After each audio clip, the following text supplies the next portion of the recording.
Hello, everyone. My name is Madeline Manning, and I am the Membership and Marketing Coordinator here at the Somatic Experiencing Trauma Institute. This evening's webinar seeks to discuss the rise of anti-Semitism through understanding current and historical stereotypes. Our hope is to enter the brave space of internal growth toward intersectionality and social change.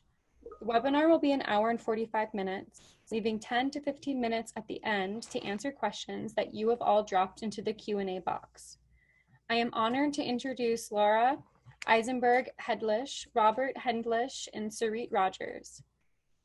Laura Eisenberg-Hendlish, a somatic experiencing practitioner, is the founder and owner of Body Mind Wellness, a counseling practice offering somatic-based coaching in mind-body psychotherapy, and works as a bilingual English and Spanish licensed professional clinical counselor, yoga therapist, trauma touch practitioner, and women's embodiment and sacred sexuality coach.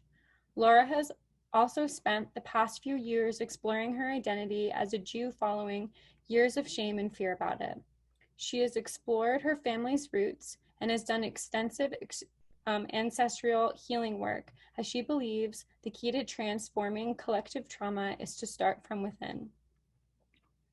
Robert Henlish is a third generation Holocaust survivor who's devoted his professional life to rebuild the Jewish community as a Jewish educator. He currently teaches world and Jewish history at the high school level and has worked in formal and informal education for over 20 years. In addition, he has directed an Israel advocacy program for teens and has been a head coach for a variety of sports teams at the secondary education level. Sarit Rogers is a somatic experiencing practitioner, accomplished photographer, writer, group facilitator, and trauma-informed yoga teacher. Sarit's yoga certifications include a 200-hour trauma-informed Hatha and Vinyasa, accessibility yoga, yoga for all, restorative and yin yoga. Sarit facilitates groups and provides somatic experiencing sessions to adolescents and adults in private practice and in treatment facilities. Today, we are offering this webinar for free due to the importance of the topic. Please consider a donation to support the SE Institute. And I am honored to say that and welcome our host.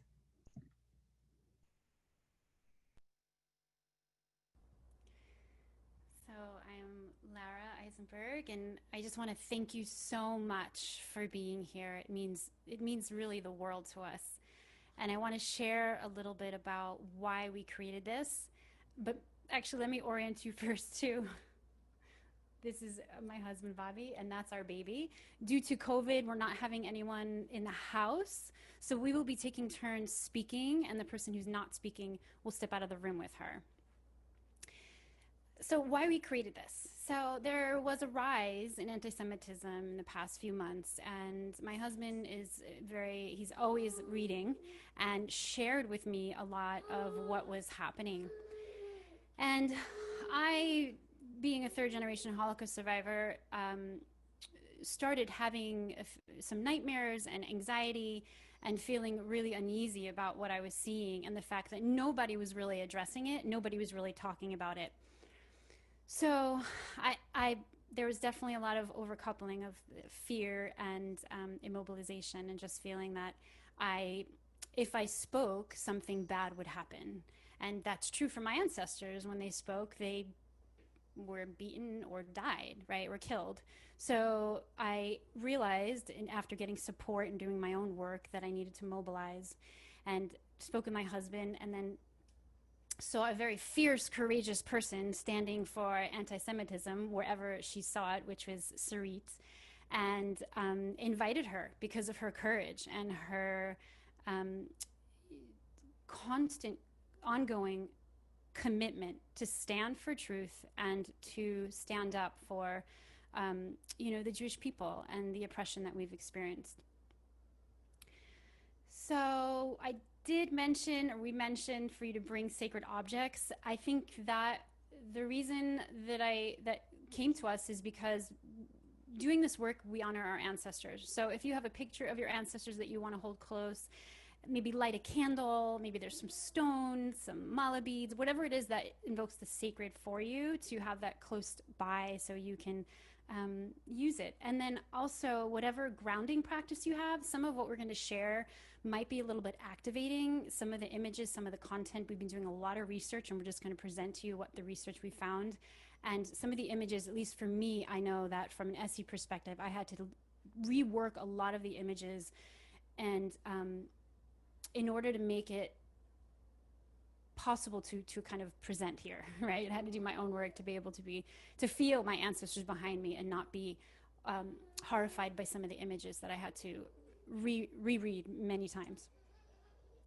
It was an auspicious day. Why we chose the day? Because today's the new moon in Virgo. So it's really just honoring the earth, the earth goddess, our bodies as part of the earth, restoration, stability, connection, and also tomorrow's the new year, the Rosh Hashanah, so it's also a time for repentance and reflection and deep introspection of who we are and how do we harm ourselves and others. This is a great opportunity to explore our biases. I know for me, I had so many stereotypes. I had so much shame, and it was undercoupled, but so much shame around being Jewish, and I had to look at that self-hatred and really explore and unpack that the past few years. So this is an invitation to meet ourselves with self-compassion. It's also Elul, the month of Elul in the Jewish calendar, which I'll talk about when we start the slides. And there was a quote that I just wanted to say before I pass on the mic. I'm using the mic, right? To Sarit is Mary Oliver, that to keep some room in your heart for the unimaginable, that if we can take this time to just breathe the energy and awareness down from the mind into the heart center and listen and honor not just the organ of the heart, but the spiritual heart, the capacity for love and compassion that we all have, and understanding. If we can, I invite you to just really keep listening, this fertile, deep listening from the heart space. And one last thing, the new moon in Virgo is about virginity, but it's the purity of thought. So if we can come home to the purity and the space of love that we all are, beyond our biases, but we need to look through our biases to get to that place. So I invite you to do that, and I think I'll pass it on to Sarit just to enjoy how we're going to begin.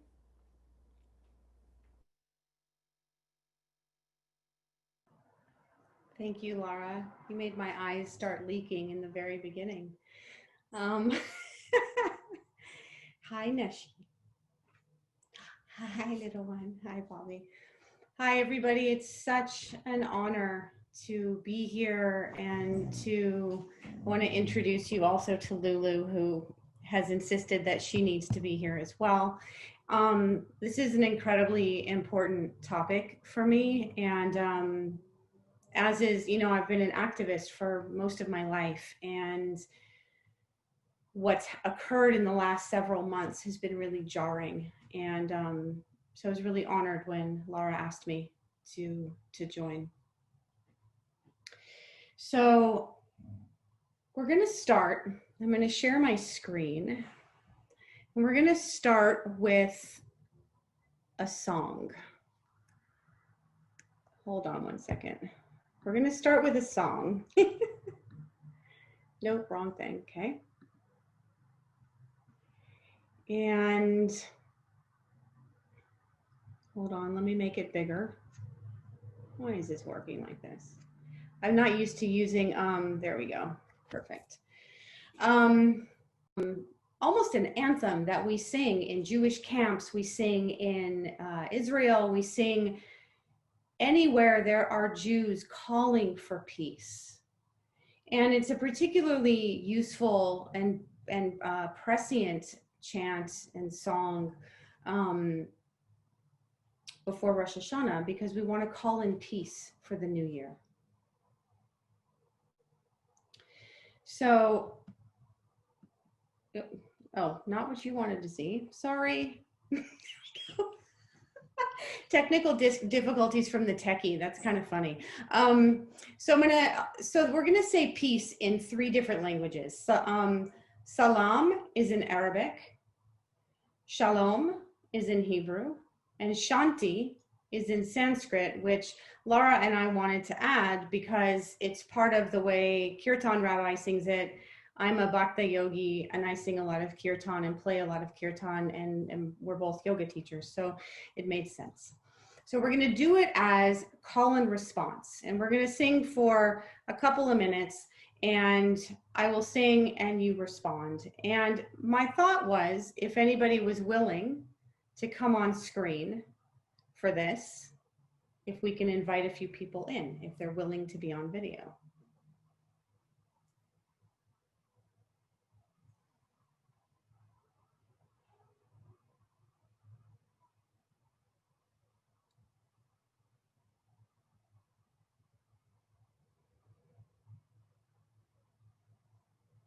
Just so that we can have a little bit of a sense of community and social engagement, see some faces.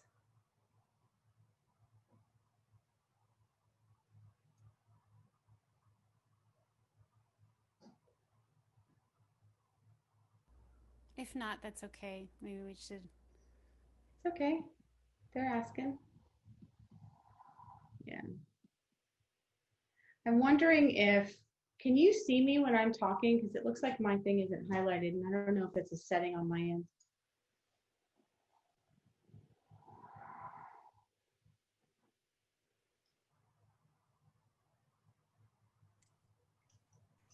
Sarit, this is Rebecca. I am promoting the people who have their hands up to panelists, so they should appear on the screen momentarily.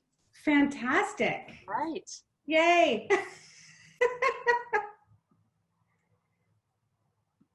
It's such a happy, oh my goodness, why do I keep doing that?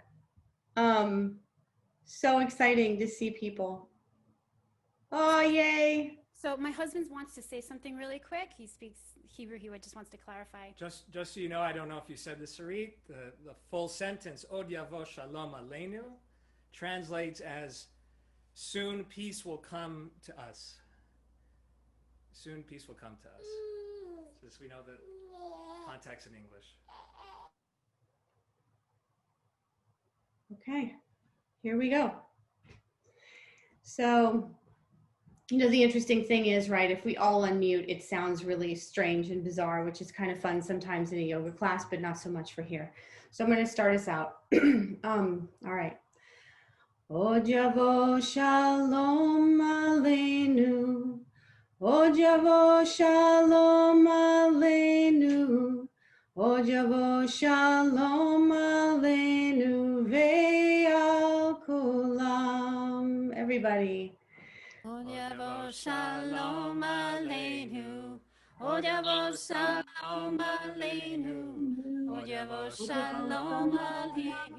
Ve'al kulam. Od yavo shalom aleinu. Od yavo shalom aleinu. Od yavo shalom aleinu ve'al kolam. Od yavo shalom aleinu. Od yavo shalom aleinu. Od yavo shalom aleinu ve'al kulam. Salam aleinu ve'al kol ha'olam. Salam shalom. Salam aleinu ve'al kol ha'olam. Salam shalom. A little faster. Od yavo shalom aleinu. Od yavo shalom aleinu. Od yavo shalom aleinu ve'al kolam. Od yavo shalom aleinu. Od yavo shalom aleinu. Shalom aleinu Ve'al kulam. Ojevo shalom aleinu. Ojevo shalom aleinu. Ojevo shalom aleinu. Ve'akulam. Oyevo shalom aleinu. Oyevo shalom Aleinu. Shalom aleinu. ve'al kulam. Shanti aleinu ve'akol haolam. Shanti shalom. Shanti aleinu ve'akol haolam. Shanti shalom. Ojevo shalom aleinu. Ojevo shalom aleinu. Ojevo shalom aleinu ve'al kolam. Oyevo shalom aleinu. Oyevo shalom aleinu. Oyevo shalom aleinu ve'al kulam. Then all together. Ojevo shalom aleinu. Ojevo shalom aleinu. Ojevo shalom aleinu ve'al kolam. Thank you all so much. Just take a moment to. Oh, it's Rebecca again. I will now send all of the participants who were lovely to join us. I will send you now back over to the attendee side. Thank you. Ready for joining us, and just take a moment to feel the resonance of your voices, of the community. Feel the resonance and the tendrils of your ancestors holding your back. Yeah.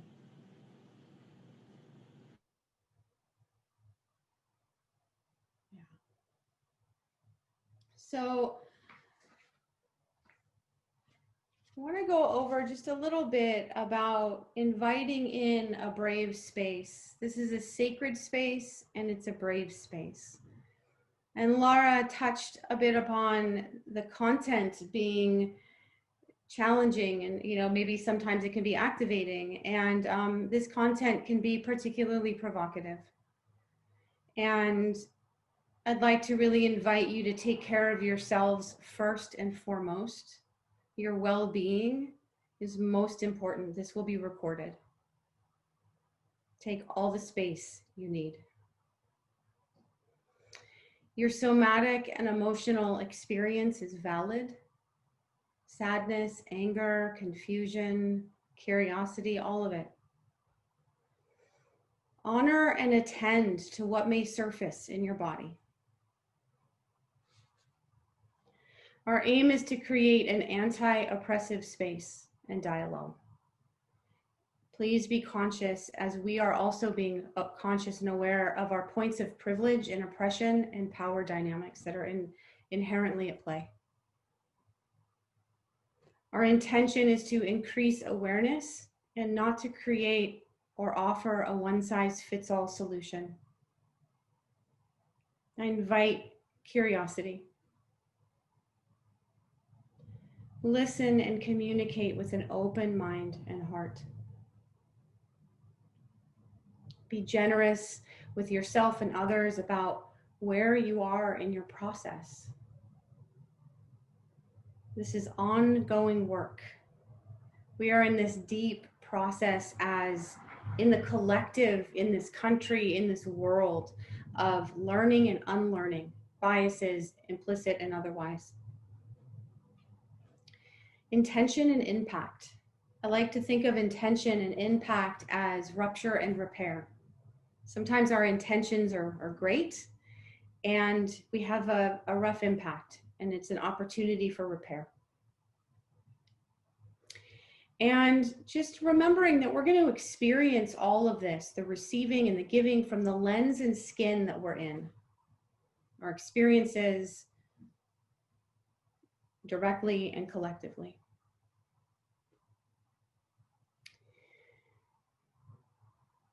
And if there's anything that I missed that you feel that needs to be here, I invite you to pop it in the Q&A. Your voices are valuable and important. So we're going to take a couple of minutes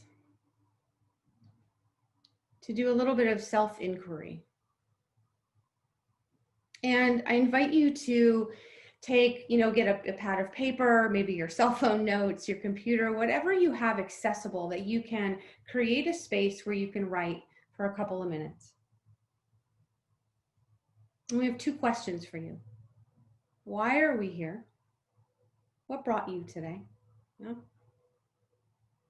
And when you hear Jew or Jewish, what are some of the stereotypes that come to mind?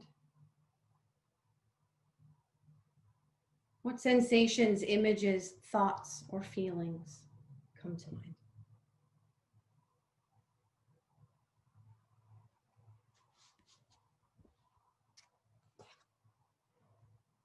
We'll take a few minutes to just thoughtfully write that out.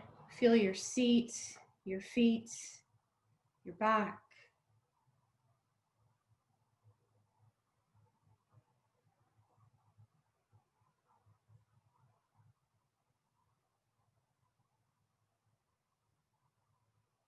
Feel the support of the ancestors.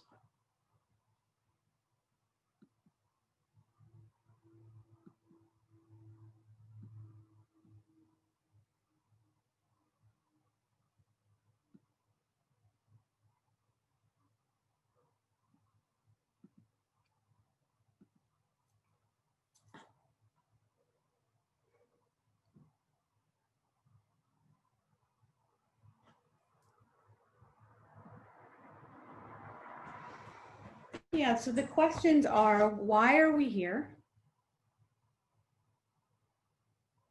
And when you hear Jew or Jewish, what are some of the stereotypes that come to mind? And perhaps some of the first sensations, images, thoughts, or feelings that come to mind.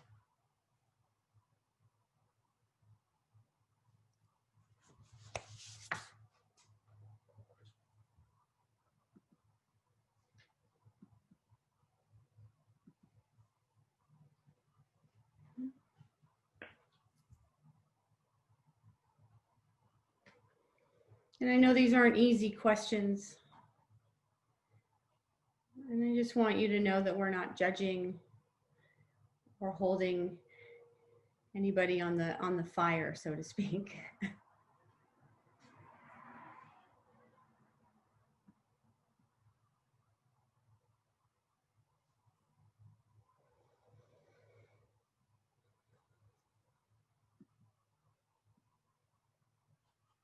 And then we take maybe another minute or so.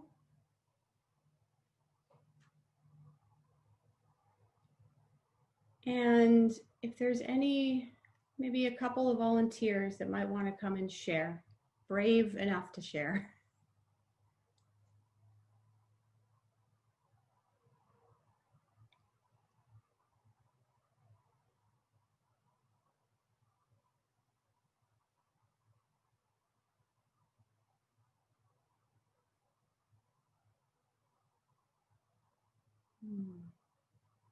Mm-hmm.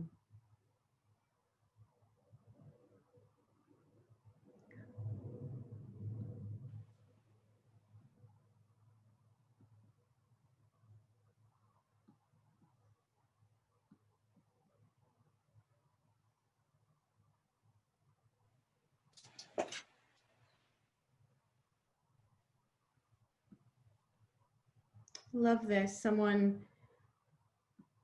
Hi. Hi.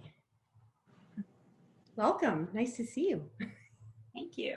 Yeah. It's nice to be here. Yeah. Shall I read my two responses? Mm-hmm. Absolutely. Why are we here?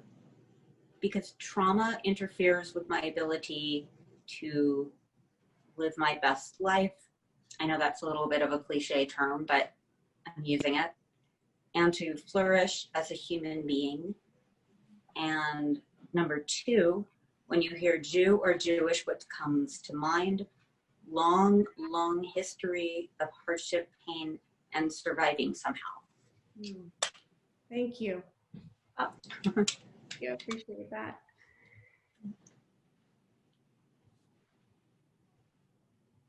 Zvi wrote in the comments in the Q&A, learned sense of strength and pride rooted in difficult past.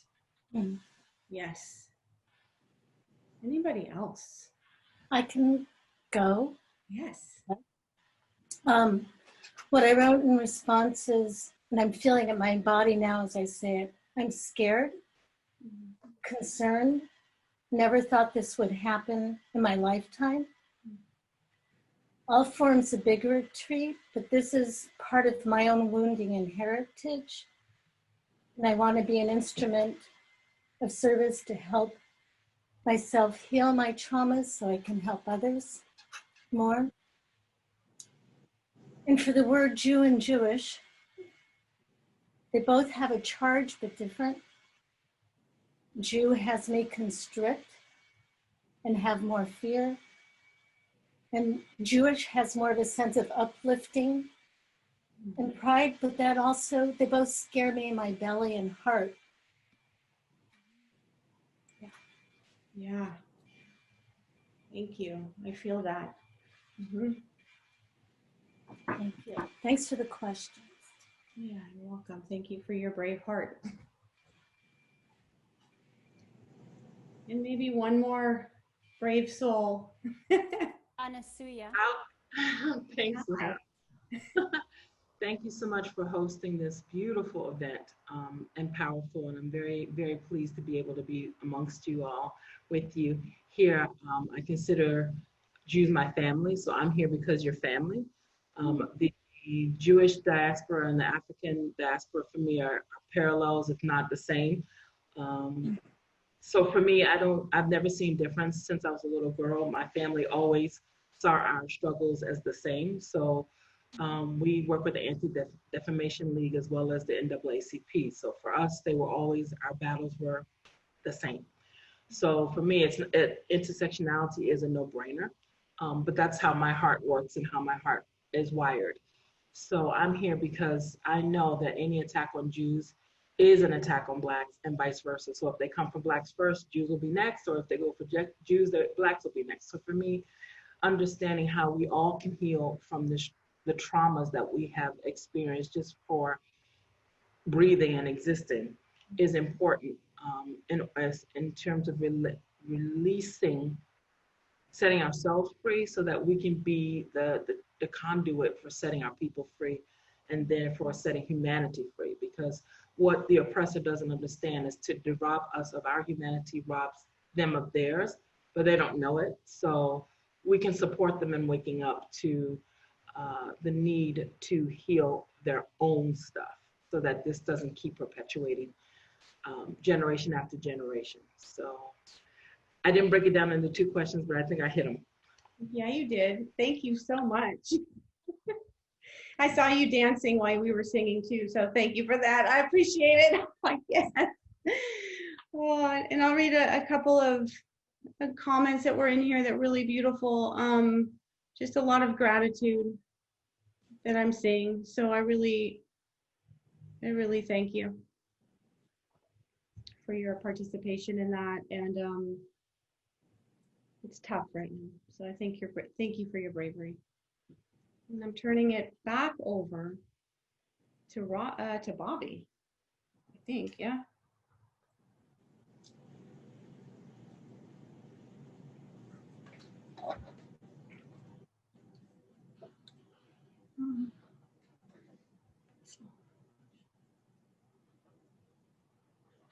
Sorry.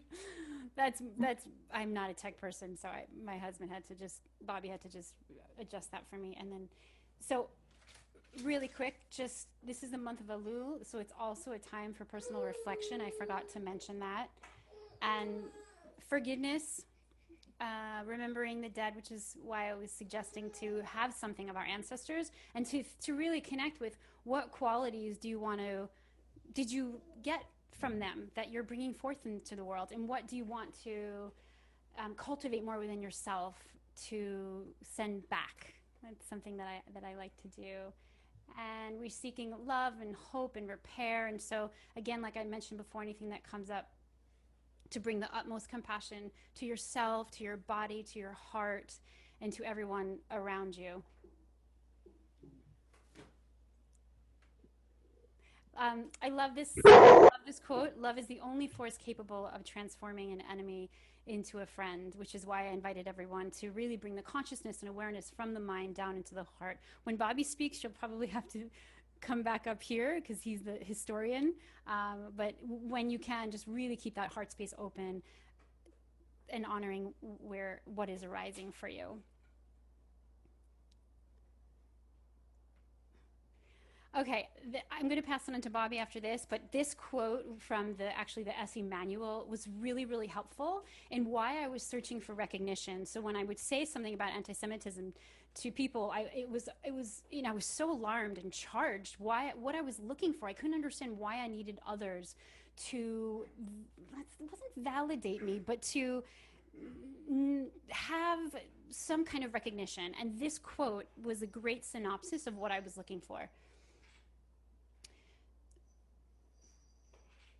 Bobby. Sorry, I can't read the full thing because of that. Thank you. Sharing the traumatic experience with others is a precondition for the restitution of a sense of a meaningful world. In this process, the survivor seeks assistance not only from those closest to her, but also from the wider community. The response of the community has a powerful influence on the ultimate resolution of the trauma. Restoration of the breach between the traumatized person and the community depends, first, upon public acknowledgement of the traumatic event, and second, upon some form of community action. Once it is publicly recognized that a person has been harmed, the community must take action to assign responsibility for the harm and to repair the injury. These two responses, recognition and restitution, are necessary to build the survivor's sense of order and justice. And I just wanted to share this because I was feeling a lot of confusion, and I know some of my sisters and brothers, they shared the same kind of confusion and disorientation when we saw the rise in anti-Semitism. And for me, this was a quote from Judith Herman from Trauma and Recovery, really helped to validate my experience. So now I'm going to pass it on to Bobby for some history. Thank you.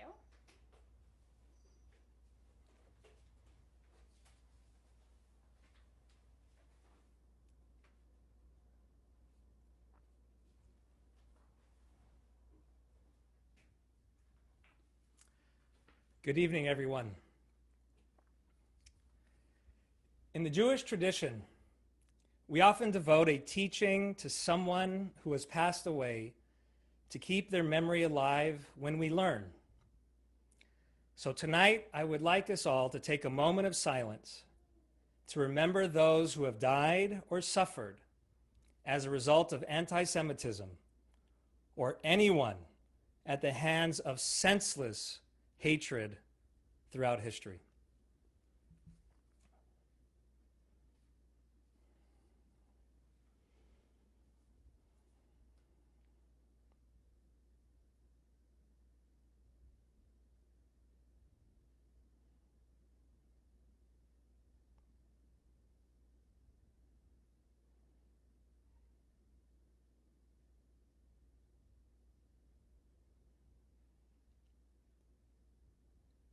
Thank you. First and foremost, I want to thank the SE Trauma Institute for hosting this event. It is because of your care that we are all joined here tonight. I want to thank each and every one of you from the bottom of my heart for taking the time to be here. It means so much. Your willingness to educate yourself and reflect says so much about each and every one of you. So on behalf of Sarit and I and Lara, thank you, thank you, thank you. I want to begin tonight with a story. It's 1941, 2 a.m., on a cold night in Lodz, Poland. Moshe and his son Chaim are woken up by a pounding on the door. SS guards ask Moshe to come to the door, and they escort him outside. And being the oldest sibling and teenager himself, Chaim told his family to stay inside and went out to be with his father. After being questioned by the SS men, and after his refusal to go with them, Moshe was shot in the head.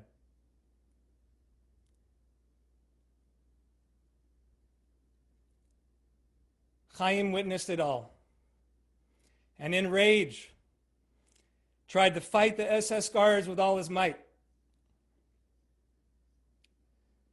And the guards beat Chaim with their rifles. And for the rest of his life, Chaim would not only carry the physical scar on his foot, but would carry the emotional scar of the evils of hatred.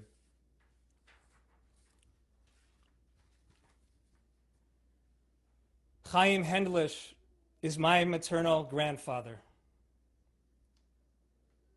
My grandfather saw his father get murdered in front of his face just because he was a Jew. Moshe is my great-grandfather, and I am a third-generation Holocaust survivor.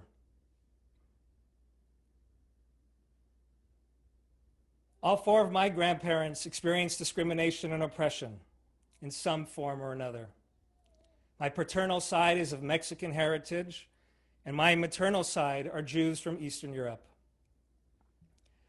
Both my maternal grandparents survived the horrors of Nazi Germany. My grandfather was the only survivor of his large family, and my grandmother survived with only one sister. I often wonder what it would have been like if the world acted quicker and not remained indifferent to the words and actions of Adolf Hitler and the Nazis. And my grandparents and their 4 children did not have to live with the residual trauma of the Holocaust. I wonder how life would have been different for my mother, my aunts, and my uncle if they had been able to hug their grandparents. I wonder what life would have been like for my mother if she did not have to wait to the age of 12 to be told that she was Jewish because my grandparents were afraid for her life. I often wonder if the world stood up against centuries-old hate of anti-Semitism that built up to the Holocaust, if I would have more family around the world and a larger family for my daughter to grow up with. Being a third-generation Holocaust survivor, I know I too carry a heavy weight of the loss of our family, the remnants of grief, pain, fear, anxiety, depression, and all that has been carried from the past generations. But because I am a third-generation Holocaust survivor and a Jew, I also carry a strength that most people will never be able to comprehend. An innate resilience that people try to learn in books and teach young students in school. And most importantly, a continuous love of life, a love of people, goodness, kindness, beauty, and a commitment to living a moral life. It has been a blessing for me more than a curse to know I am a third-generation Holocaust survivor. Knowing all the unimaginable things my grandparents went through as a child, I felt an unbreakable drive to fight against all hate and be what our tradition calls in Hebrew, a rodef shalom, a pursuer of peace, and help rebuild our world through love. And because I am a third-generation Holocaust survivor, I have devoted my professional life to rebuilding the Jewish people as a Jewish educator and helping young Jews know who they are, understand their history, and live their ethical values. It has brought so much meaning and joy to my life. It's not just a job, not just a paycheck, but a calling and one of my missions in this world. I've been lucky that I have not experienced anti-Semitism the way my grandparents did, or as you'll hear later, the way even Sarit and Lara have. And I know there has not been a better country in the history of the world outside of the state of Israel that have been better for and to the Jewish people than the United States. Most of my ancestors would not believe the blessings and opportunities this land has brought us. I am so grateful, and I feel I am one of the luckiest Jews in history.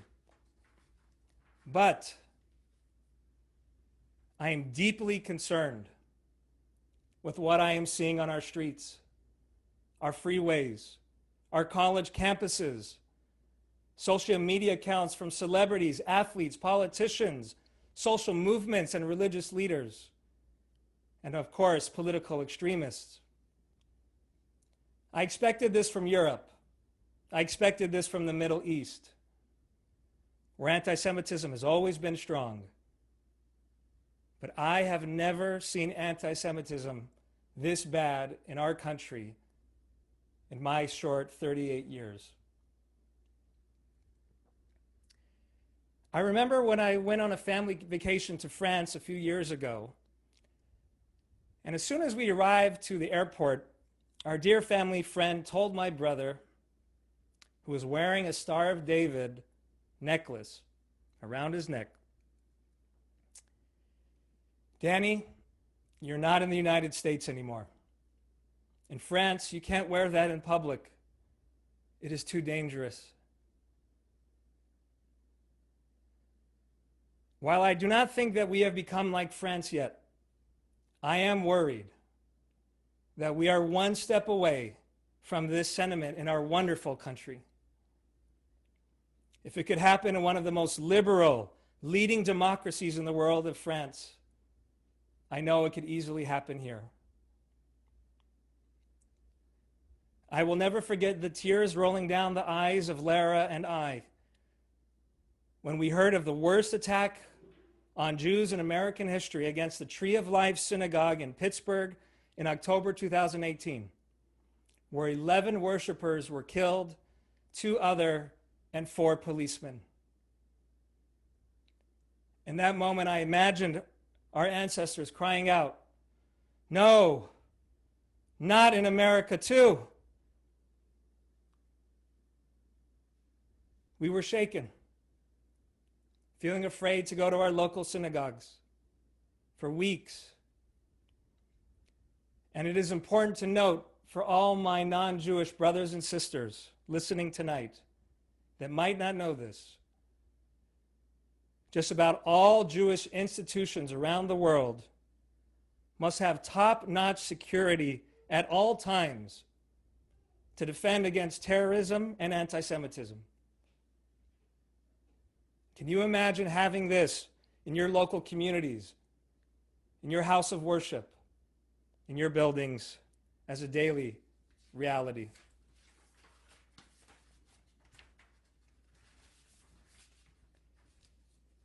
In a lot of ways, anti-Semitism has actually made me more proud to be a Jew and has increased my Jewish identity.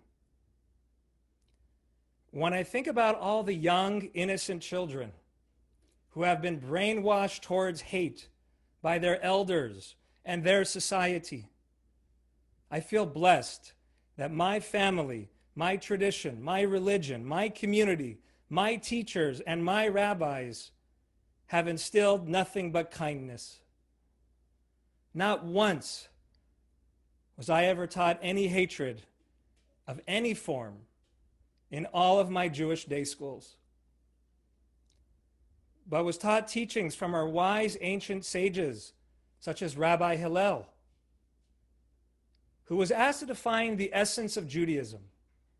And he said, "What is hateful unto you, do not do unto your neighbor. The rest is just commentary."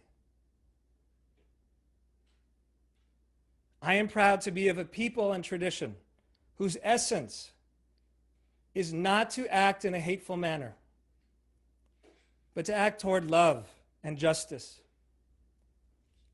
Being a third-generation survivor, I choose not to live in fear or shame like the anti-Semites want me to, but I live with tremendous pride in my heritage and our beautiful values.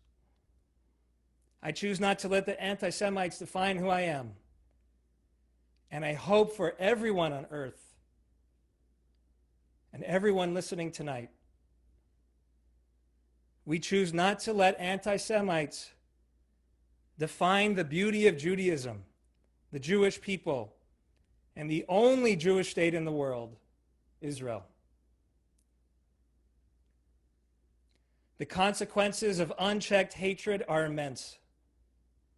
Words are powerful, and words of hate began one of humanity's worst atrocities. Hitler called the Jews vermin, a cancer to the Aryan race, responsible for the stock market crash of 1929, the root of all problems of the world, the greatest evil, and much, much more.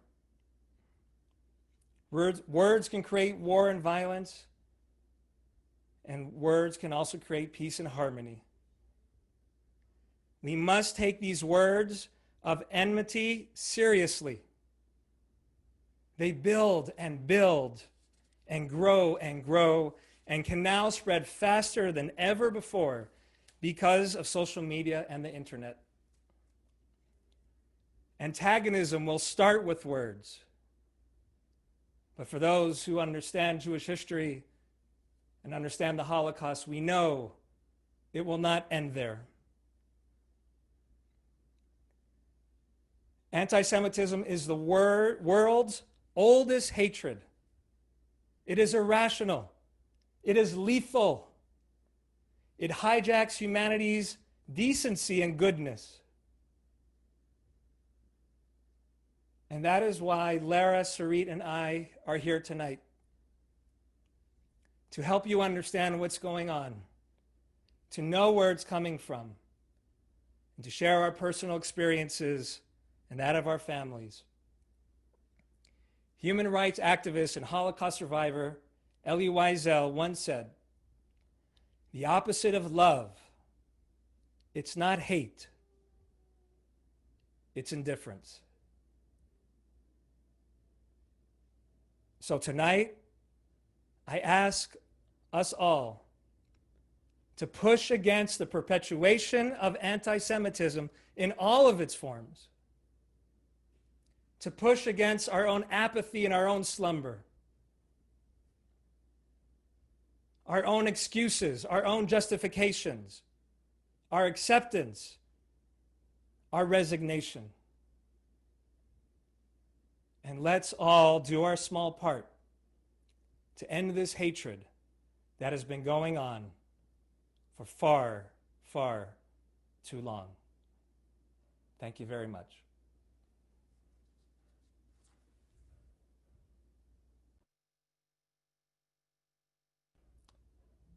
Sarit, I'll turn it to you for grounding us. Hey, everybody. So I just want to invite everyone to take a moment and orient, look around, take in your space. Feel your feet connecting to the earth, maybe feeling her rising up to support you. I invite you to wiggle your sit bones. And if there's a place that you'd like to offer your body some support, maybe a hand to the heart, as we bear witness to and take in Bobby's story, the story of his ancestors, as we feel his ancestors and our ancestors in this space.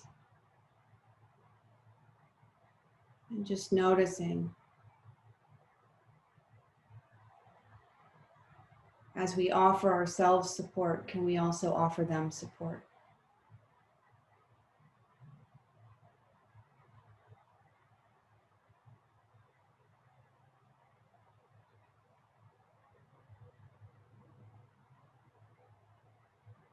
And just sensing the own rhythm in your own bodies, the rise and fall of the breath.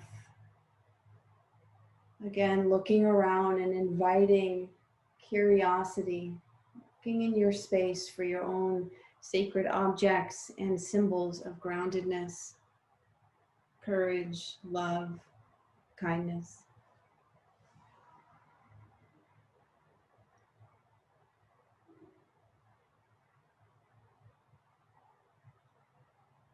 And take all the time you need, even as I sort of finish this mini exercise. Really take all the time you need. Maybe stand up, shake it out a little bit, right?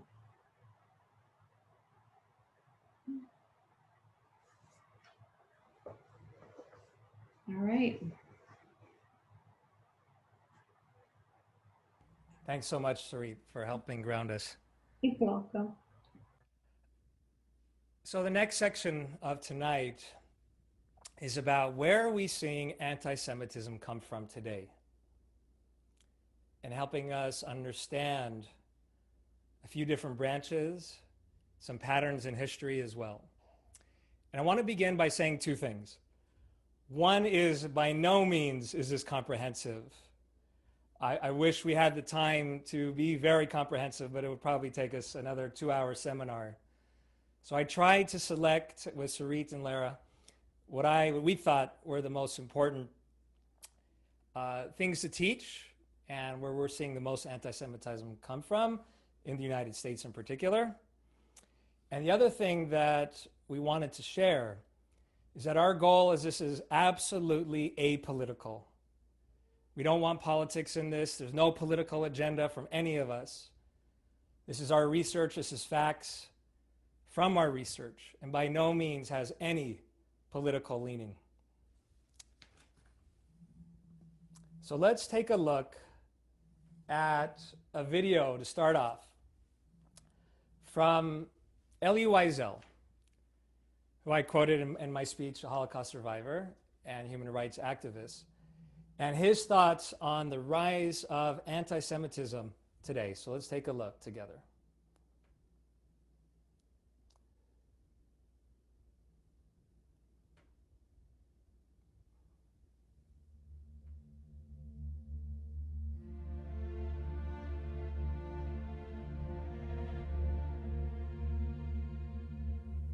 Since 1945, I was not as afraid as I am now. I am afraid because anti-Semitism, which I had thought belonged to the past, has somehow survived.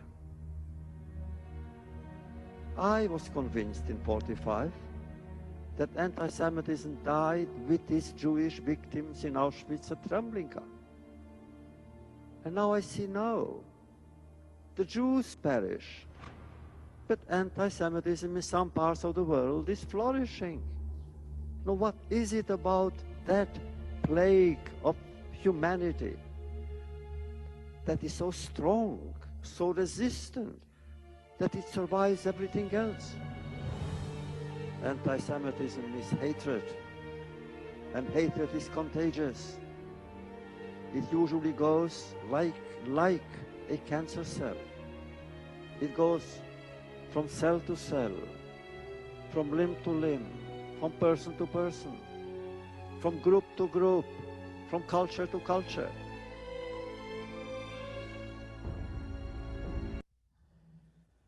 So as we can see, for Elie Wiesel, he thought the Holocaust would put an end to it, that maybe people would understand its dangers. But as we're going to see now, that there has been a large recent wave in our country. So I want to give you a little bit of a background. When does it happen the most in history? Usually during times of economic downturn and uncertainty. We all know our country's going through a tough time. And there's no coincidence that we're seeing anti-Semitism on the rise. Every Jew knows around the world, when the economy gets bad and things are not feeling good, we're next. We got to be careful. Times of crisis, race relations, COVID right now in this pandemic, after 9/11 as well. When there's a rapid social change, social movements that are causing that uncertainty. Often we'll see this by leaders of political parties, of countries, that deflect blame onto the Jews for their own inability to provide for their own citizens and for their own ills of their own society. These leaders know that if we blame the Jewish people, we have now an enemy where I can rally people and rally support, deflect from myself, and find someone to blame.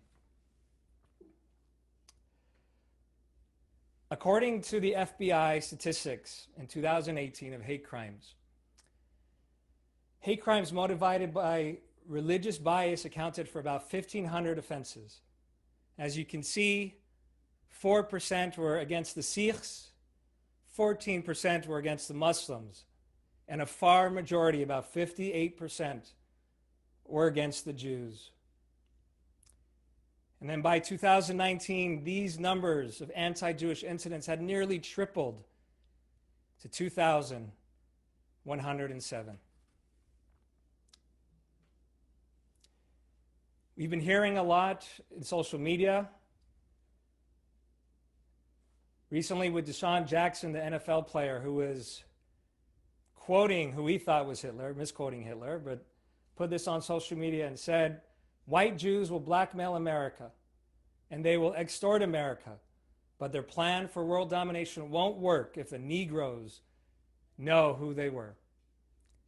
Later, he was quoting, as we'll learn later, Louis Farrakhan as well, and inspired by him.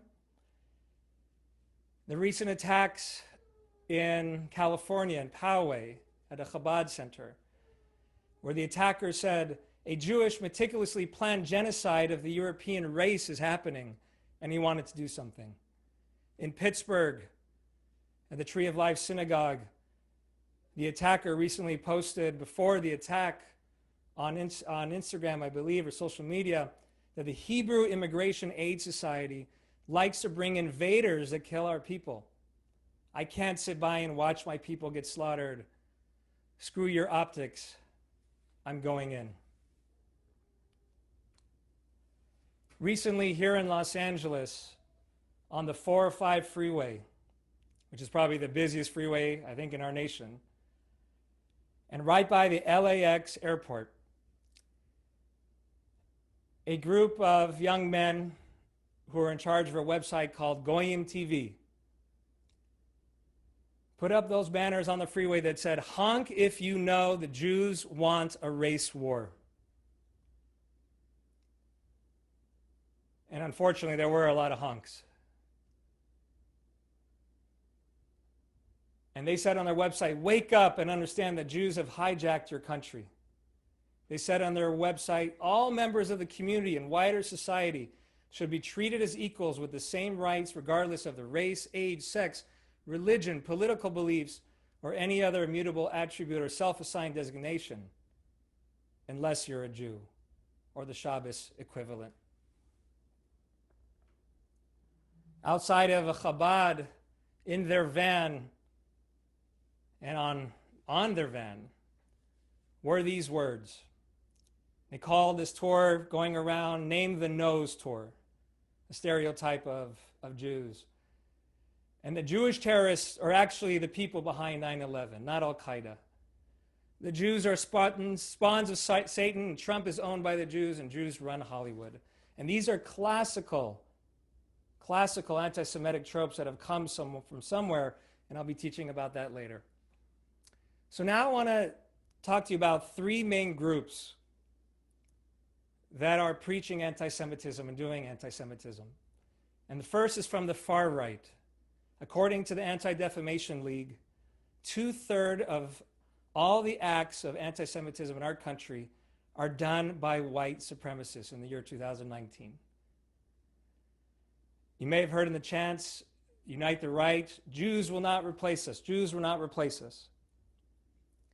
The new key word that's really important for all of us to know and to educate ourselves, that the far right is using the word globalist now. And when they talk about globalists, they're talking about the Jews. What they feel is that the Jews are responsible for globalization. And as a result of that, they're losing jobs in small town America. Small businesses are going out. And they feel that Jews are responsible for the globalization and the global economy. Next, they feel that the Jews are responsible for bringing in the non-whites and all the immigration from all the countries around the world that are not white into our country. Right? The attacker of Pittsburgh felt that way. And that this is a threat to white supremacy. And who's responsible for all the non-whites coming? It's the Jews. Again, far right, we're in charge of Pittsburgh and Poway and much, much more that we're seeing today. The next is from the far left. And far left anti-Semitism comes from a hatred of capitalism. And for some on the far, far left, they believe that the Jews and the state of Israel are the financiers of the world and perpetuating capitalism and bringing all the ills of capitalism in their mind. If you take a look at the political cartoon to the left of the screen, it says on the top, I know it's probably hard to read, the Zionist puppet state of imperialism. And on the right, U.S. imperialists and associates. Notice all the countries look like pigs, and Israel and Zionism is in the middle, and they're feeding Israel money with a bottle. That's a money sign. And they see all of the West as a source of problems in the world. And Israel is an ally of the West. The Jewish state, the Jewish people are the financiers, an ally of imperialism and colonialism. And we're seeing a demonization of Zionists and Zionism itself. A false narrative that Zionists and the state of Israel is a white, colonial, imperialist country, when in fact Israel is one of the most diverse places in the world. We also see a lot of anti-Semitic dual loyalty charges, that Jews all over the world are not only responsible for the government of the state of Israel and their policies. No matter if you live in the United States, France, or Spain, you're responsible as a Jew. But that a Jew cannot be totally loyal to whatever country they're living in because they're more loyal to Israel. Another hateful anti-Semitic trope. And finally, the third main area we're seeing today is in militant and radical Islam. I wish I had more time to talk about more Middle Eastern radical Islam, but I don't. And there's plenty of anti-Semitism coming from there. I hope you can start educating yourself. But in this country, we're seeing it from the Nation of Islam and Louis Farrakhan, who is maybe the most outspoken public anti-Semite in our country today. He's spewing things like saying Jews are responsible for the slave trade, that Jews are conspiring to control black organizations and black individuals and the government and the media and Hollywood. On Twitter, he has said the Jews are the enemy of God, and he's called this the satanic Jew. And a very famous quote when he said, when they talk about Farrakhan, they call me a hater. You know how they do. They call me an anti-Semite. Stop it. I'm actually an anti-termite.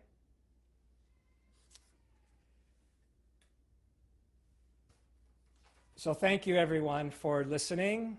Later on in our program, I'll be teaching about classical anti-Semitism and how it relates to what's going on today, especially in these three groups. So thank you very much. And now I'm going to bring in Lara to share her own personal story and words. And I'm going to go grab our little baby. So Sarit, if you want to do one quick grounding practice as we transition to Lara's turn. Thank you, everyone. Hey, everybody. I want to encourage you to move around. So shake your arms out a little bit, shake your legs up a little bit, stand up, maybe stretch. This content in particular really mobilizes me. You know, stand up while we're sharing if that feels good. Take an easy breath in and sigh it out with some sound. Interrupt anything in the jaw. Make some funny faces. Like, we can't see you. You get to see me though, making funny faces. So that'll maybe lend some humor. And orient again and just notice how the space you're in provides a sense of relative safety, a pocket of peace, if you will. Right? What do you notice in your space? While Bobby was talking, I put on my aromatherapy and I grabbed my malas and drank some water and just really nurturing and nourishing myself. And I will pass it over to my sister, Lara.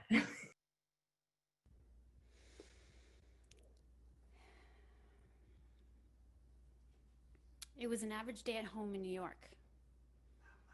I was about 22 years old, and I vividly remember the phone ringing. The shock and pain and hurt on my mother's face is an image I will never forget. Something terrible had happened to my brother.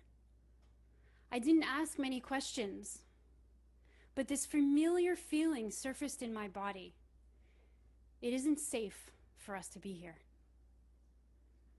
Events my brother experienced throughout high school and this event in 1998 brought together the history of violence and tragedy for my family.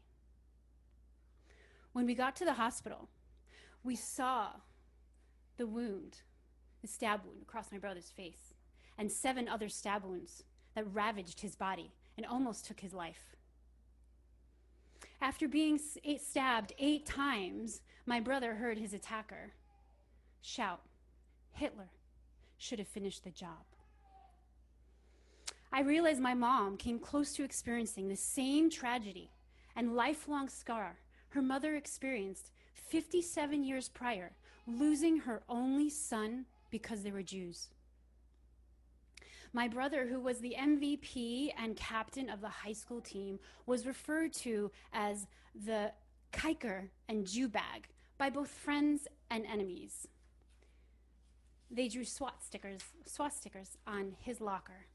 There were Ku Klux Klan meetings not far from our home where they hung Jews and blacks in effigy. My brother fought against anti-Semitism for the majority of his youth. I, on the other hand, did not hang out with the white crowd. All my friends were first and second generation Puerto Ricans, Dominicans, and Haitians. I felt so disconnected from my Jewish roots. A lot of undercoupling from an SE understanding. And I loved minority cultures who valued music and dance and community. Dance and music saved me over and over again. I would immerse myself in the music and feel the pleasure of my body moving in the most organic and pleasurable way. I was completely removed from the reality of the shame that enveloped me. It was related to the pervasive anti-Semitism in the community and to the death of my ancestors who perished in the Holocaust. I'm going to close the door. Real life, when you have a baby in COVID. My mother was born in war-ravaged Poland in 1946, 1 year after World War II. Looking for survivors was futile. The word was that all had perished. Only her parents survived. The family then went to a displaced persons camp in Austria. In a very short time, my mother was placed in an orphanage because her mother had tuberculosis. Her mother had already suffered typhus from living in such horrific living conditions. Fortunately, they had cousins in New York that sponsored them, and the family went to New York. My grandfather, Zaidi in Yiddish, worked 7 days a week, 14 hours a day. They lived in a railroad apartment with mice and roaches. My bubby, grandma in Yiddish, lived her life immersed in a sea of grief. She and my Zaidi left their entire family and friends to escape the Nazi invasion. On the train, escaping the Nazis, my bubby's 6-week-old baby died in her arms of hypothermia and hunger. I wish I knew then what I know now. I was resentful towards my bubby because she favored my brother. He was the son that she lost and replaced her brother and her grandfather, who she loved dearly. It left her critical and depressed. Sometimes when I look into my baby's eyes, I can feel my grandmother's grief that lives in my body. My Zaidi told me many times when he was a young boy and Ukrainian soldiers would come to the town to pillage and murder in many of the common pogroms at that time. He was told to run into the field and to hide behind the bushes when he heard the horses coming. One time he saw them place a noose around his mother's neck and they kicked the chair from underneath her. Fortunately, his family was able to grab her before the noose snapped, before her neck was snapped by the rope. In 2018, I met my soon-to-be husband at a Jewish mysticism, a Kabbalah class. After a meditation, I stood up and I shared, I was born a Jew, but I had not claimed to be a Jew. Because of the immense shame and anguish and victimization that my family and ancestors suffered. I was already planning a trip to Poland with my mother to explore my roots and reclaim a part of my identity that was lost and unintegrated. In September 2018, my mother and I traveled to Poland to visit the sites that were thought where our ancestors had lived and died at the hands of the Nazis. Much time was spent in preparation for this trip to research all that had happened to our family. There were no records to find even that they even existed. Their life history was destroyed with their actual lives. We visited Nazi concentration camps and heard what was done there. People arrived in cattle cars packed to capacity. Some died standing up because it was so crowded. As they disembarked to barking, growling dogs and bayonets, they were lined up for the selections. The elderly, the young, the handicapped, the seemingly weak, and the pregnant women went to one line. The others sent to the other line, babies ripped from their mothers. One line was for work, the other was for the gas chamber, to which they thought they were taking a shower. The inhumane conditions of those lucky enough to survive the selection suffered degradation, starvation, torture, indiscriminate shootings, and beatings. The trip was very, very difficult for me. My heart broke over and over and over again. Not only for the loss of my maternal family, but for all the hate, the dehumanization, and the annihilation of many people, including, but not limited to, gypsies, Poles, Soviets, disabled people, homosexuals, Spanish Republicans, and Jehovah's Witnesses.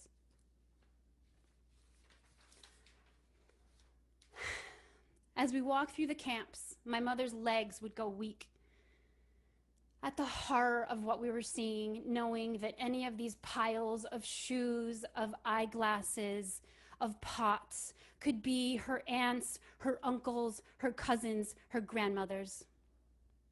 I had to hold her up from collapsing from grief. I remember sensing each foot as it touched the ground and feeling the incomprehensible, the fear, the grief, the terror of the people in the camps, knowing that in any second they can be called out and shot for the slightest thing. The experience made the memory of this horrific event a palpable experience of incomprehensible grief and anguish.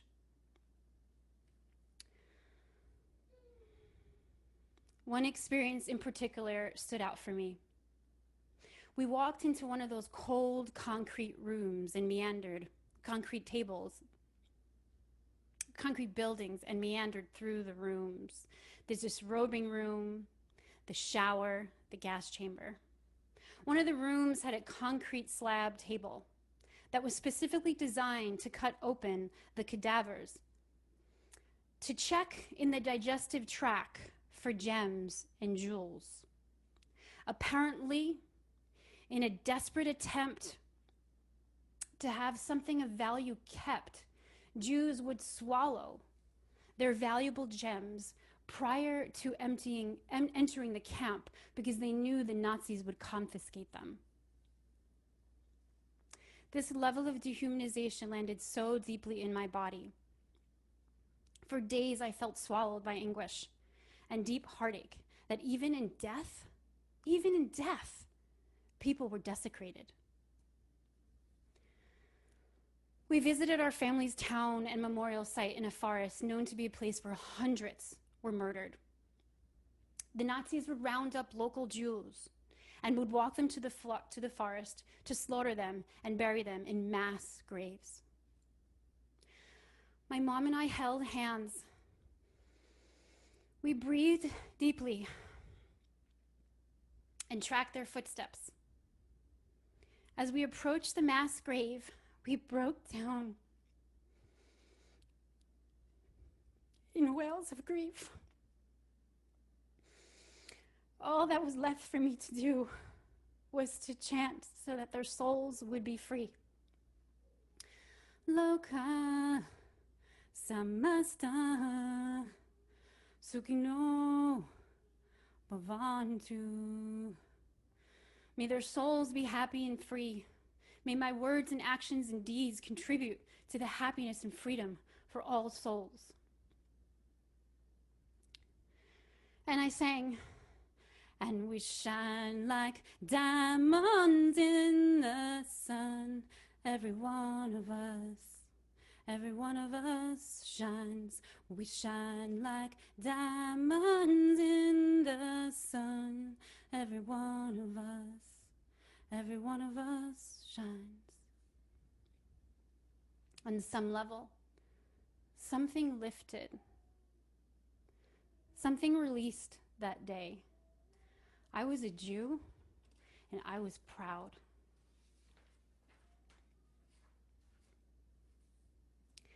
For the past 23 years, yoga, meditation, Buddhism, Hinduism was like a refuge and peace for the inner turmoil that I experienced.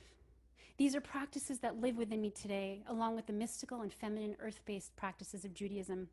They're designed to embrace the darkness as a path to the light and to embodiment.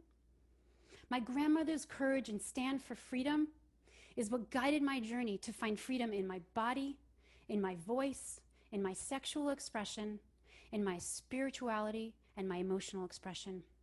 I made a strong commitment to help other people, especially female-identified bodies, to unleash their power by reclaiming their body, their sexual sovereignty, and their feminine soul, to find refuge in their feminine soul. This work is devoted to the women who came before and generations forward. My wish is for peace. May we know, honor, and understand our social identities as a gateway to truly understand our collective identities as human.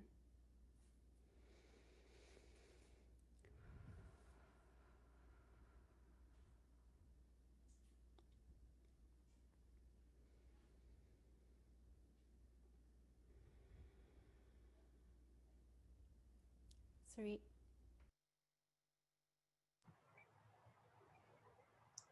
Thank you for that. So just inviting everyone to pause again, check in with your bodies, check in with your heart space.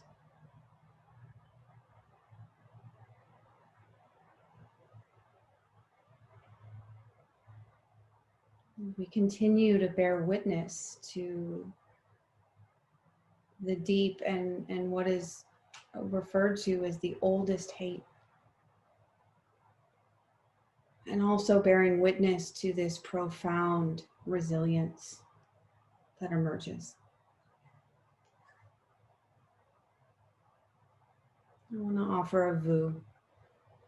So we're going to do 2 of these. So let's take an easy breath in, filling up through the belly and then the chest.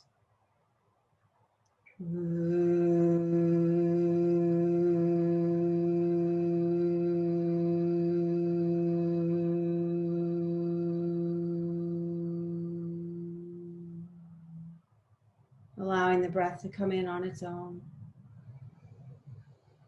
And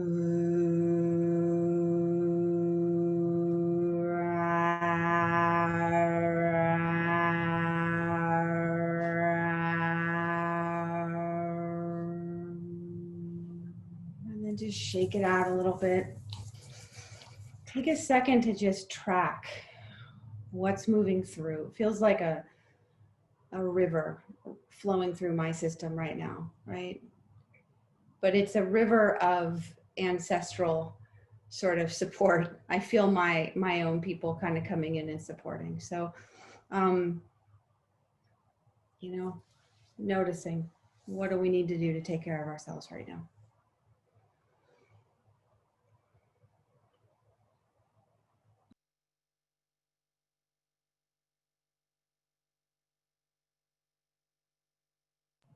All right. Sending back over. What just happened? Are you just randomly sharing screens?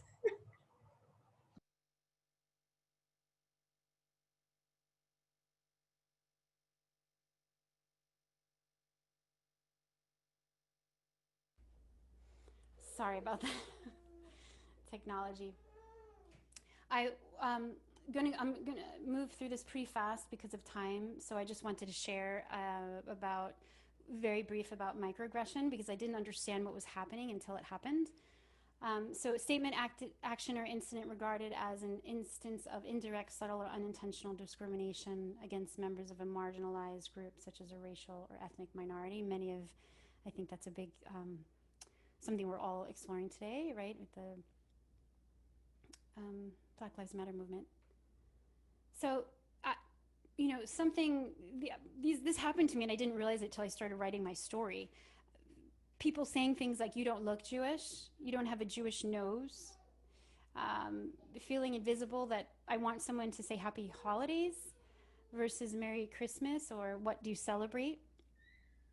I've actually had people say to me, you killed Jesus, and I just froze, where it was a friendly conversation and then it turned into a different conversation after they found out I was Jewish and told me that I killed Jesus. And then Passion of the Christ, there was a movie I went to with a bunch of dancer friends of mine, and after the movie they circled me and told me how if I convert, I'll be a better person. And then just denial and exclusion. people saying that's another anti-Semitic trope, Holocaust never existed, that it was exaggerated or made up by the Jews for their own, to better their own interests. I'm not anti-Semitic. I have Jewish friends. Again, I was very anti-Semitic. I had to explore my own journey. And then I never really saw any Jews at all in the literature. I had gone to get my master's degree, and the big part of the conversation was about systemic oppression and racism and race in America. That was a big part of my master's degree. And I was put into the white privilege category, which I can understand in one regard of having white skins. There's some privilege there, but I'm a Jew, and I experienced oppression, and that was never, ever, ever addressed or discussed. And now we'll go to Sarit's story.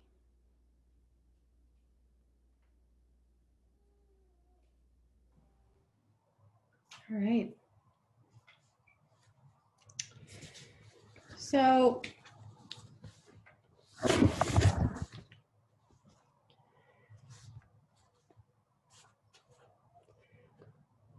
me get myself situated. All right. So Rabbi Andrew Hahn said, "It's not you who is saying the Kaddish when you say Kaddish or Kadishitom. You are embodying the voice of the lost one. You have become a vehicle for the voice of the lost one, if he or she could describe who they are now." I'm grieving. I'm grieving the loss of our ancestors. I'm grieving the countless hate crimes impacting my BIPOC and Jewish brothers and sisters. I'm grieving about being forgotten time and time again in history books, critical thought, and pedagogy. We say never again. And yet I often hear myself asking, what about the Jews? I hail from two lines of rabbinical blood, my maternal grandfather, his father, and his mother's father. The line goes further back than I can track. It is deep and meaningful and appears on my path as determination, service, and love. My Zaidi was my paternal guide growing up and into my adult life. I had the honor of sitting with him for 5 sacred days when he was dying. I was graced with the gift of reciting the Vidui, the final Jewish prayer for the dying. My paternal grandmother was the matriarchal guide that taught me about the Shabbos, how to set the table, how to light the candles, how to care for the Sabbath bride, the Shekinah, as she entered. These two were my neshama, my soul. My grandmother did not share anything about her history or her family's immigration to the US. I did discover that they hailed from Russia and Poland through exploring ancestry. However, I have learned about my Zaidi's migration to Canada and then to the US. His family immigrated first to Eastern Canada, Winterpeg as they like to say, after Chaim Zvi, my great-grandfather, was offered a rabbinical position. He urged his dear wife, Sarah, who I've been named after, to follow in haste because he had heard whispers of Hitler's plans for the Jews. My great-grandfather wrote, "My first concern is with your safety. The pogrom of broken windows and the fate of Boaz of blessed memory are sufficient evidence that fascist movements such as the Iron Wolves will gain momentum under dictatorial regimes. Our people will pay a terrible price for their passivity and inertia. Coming here is not a flight from God, but a commandment of life against death." His wife and children eventually followed and migrated to Canada in 1932. Not long after they left, the Nazis took over Lithuania and eliminated the vast majority of the Lithuanian Jews. Sarah's family was part of that majority, but her son Avram survived. Avram married his dear Aronka, or Aronkala, as they would call her, who had survived Auschwitz and Dachau as a teen. She was 16. She lost her entire family, witnessing them walking into the showers en masse. I spent a lot of time in my early childhood visiting Aranka and Avram, but only learned tidbits of her experience.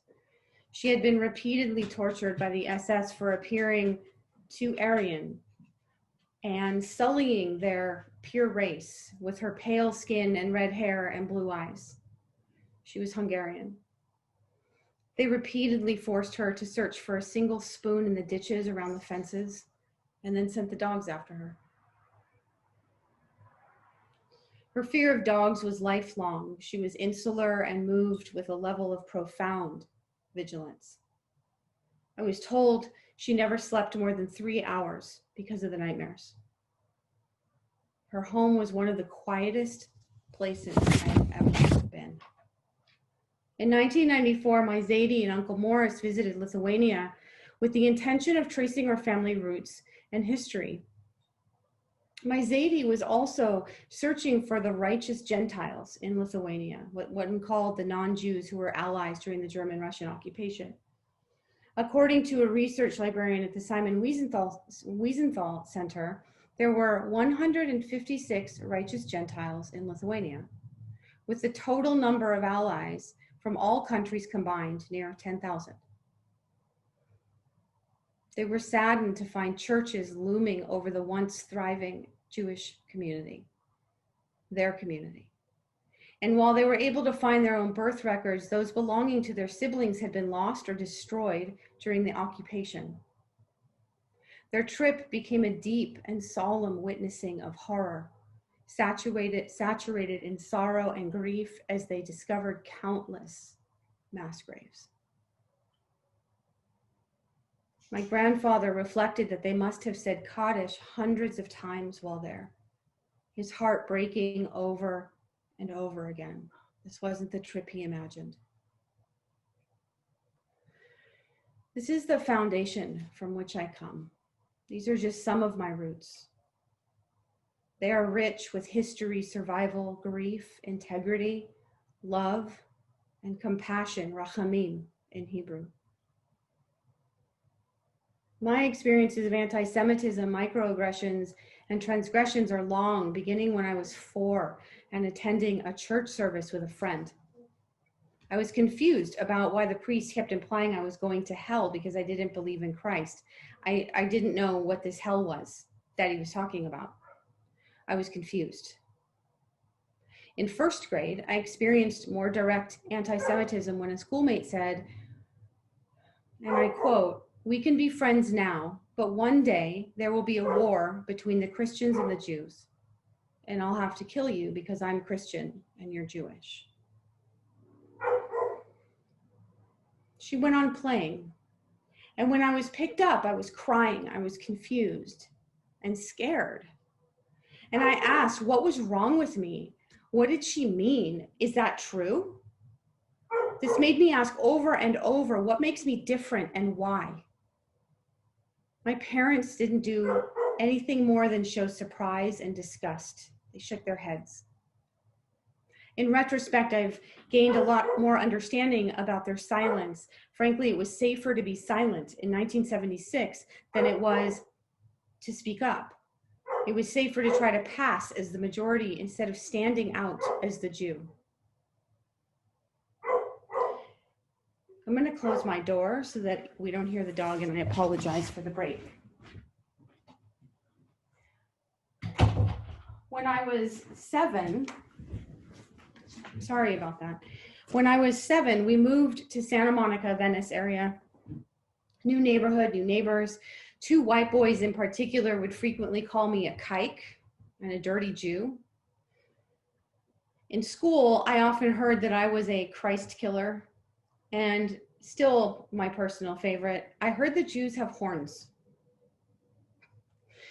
I had the experience of making friends and promptly losing them as soon as they found out I was Jewish. I'd hear a disgusted, "Oh," or "Ew, that's weird."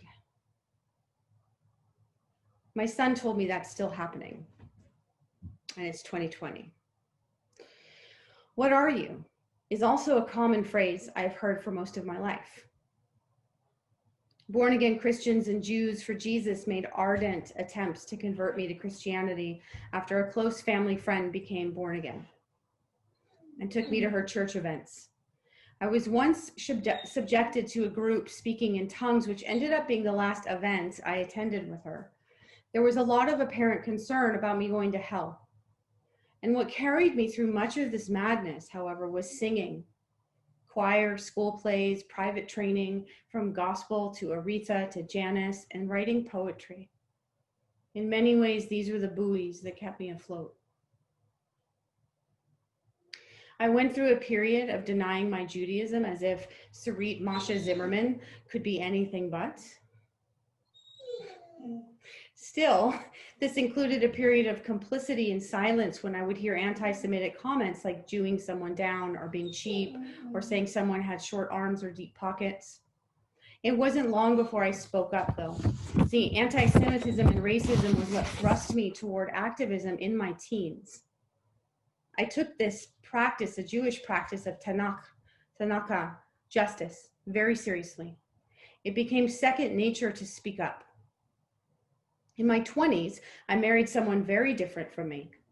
His family were uneducated, white, and bikers. They never accepted me. They were openly racist and anti-Semitic and disgusted by my Jewishness. They made it known. I was told how weird I was. I was shamed for my intelligence. They would make racist and anti-Semitic comments and then say things like, oh, but we're not talking about you. I was uninvited to family gatherings and told they were for family. They denied my son's Judaism when he was born, sending him Easter and Christmas paraphernalia as a young boy. When I eventually left, it was a relief to leave a family that was so hateful. I've had someone I thought was very close to me aggressively insist on my whiteness and blatantly deny my ethnicity. She disregarded my identity, which also includes my awareness of having white privilege. I was told by a Jewish physician that he could remove my ethnicity from my nose if I was interested, reinforcing a now common practice amongst many Jews to do whatever it takes to assimilate and look as non-Jewish as possible. When I was working at an IOP offering Somatic and Buddhist recovery groups, I was chased out of the room by a client calling me a stupid effing Jew teaching Buddhism.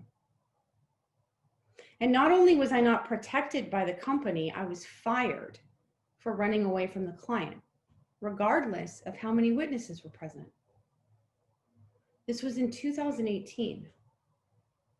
In the last 2 weeks, I was called a, quote, Jew faggot, end quote, and told that, quote, the best kind of Jew is a Jew that doesn't exist, end quote, on Instagram.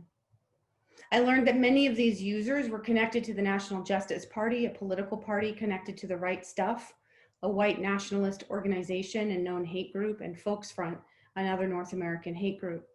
I discovered countless accounts, all of which were private with specific, very specific rules in place to be able to follow them. All of them linked to hate groups in their bios.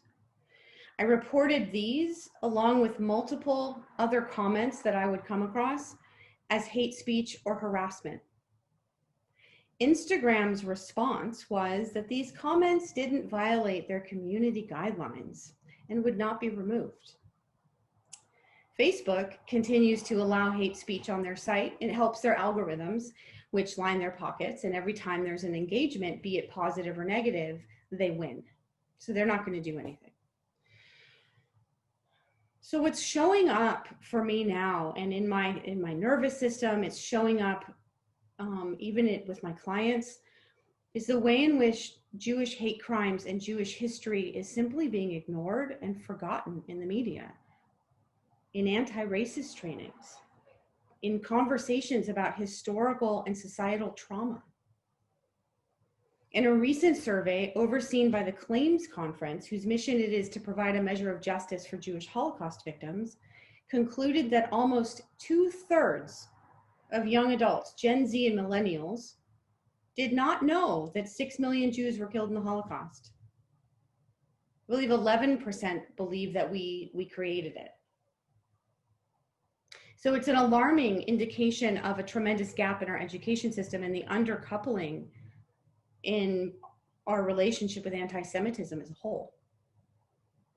So as an Ashkenazi Jew with light skin, I benefit from public ambiguity. I can remove my symbols, right? I can pass most of the time. My light skin color affords me extraordinary privilege. I aim to use this privilege, though, to build bridges, not increase the divide and perpetuate polarization. I also understand that Jews were forced to assimilate when we came to America, starting with the anglicization of our names or incentives that they were provided, and continuing with Jews themselves becoming so disconnected and undercoupled from their ethnicity and cultural passes in order to fit in, feel safe, and make things easier. And while I understand that this construct of whiteness is contingent upon a different ethnic background than I carry, I also understand that I have a responsibility to stand up and speak up whenever I can, and that I have a privilege to do this. We're seeing history repeating itself right now. ICE is forcefully sterilizing immigrants in the camps. The founder of the Los Angeles,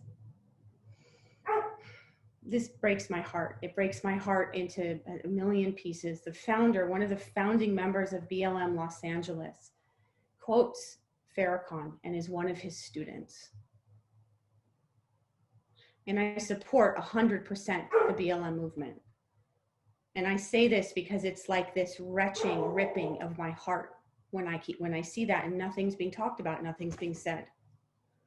This is a reflection, you know, the sterilization is a reflection of Joseph Mengele in Auschwitz, right?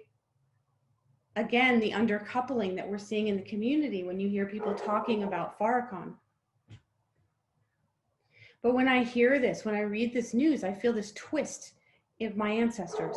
I feel the crisis in my bones, the cries in my bones. This is old. We say never again, and we all must say never again. So there's a beautiful richness, independence, and innate transgenerational resilience that all Jews, the Mizrahi Jews, the Sephardic Jews, the Ethiopian Jews, and the Ashkenazi Jews carry in our DNA. We are determined, we're often stubborn, and dedicated to justice, charity, compassion, loving kindness, and hope.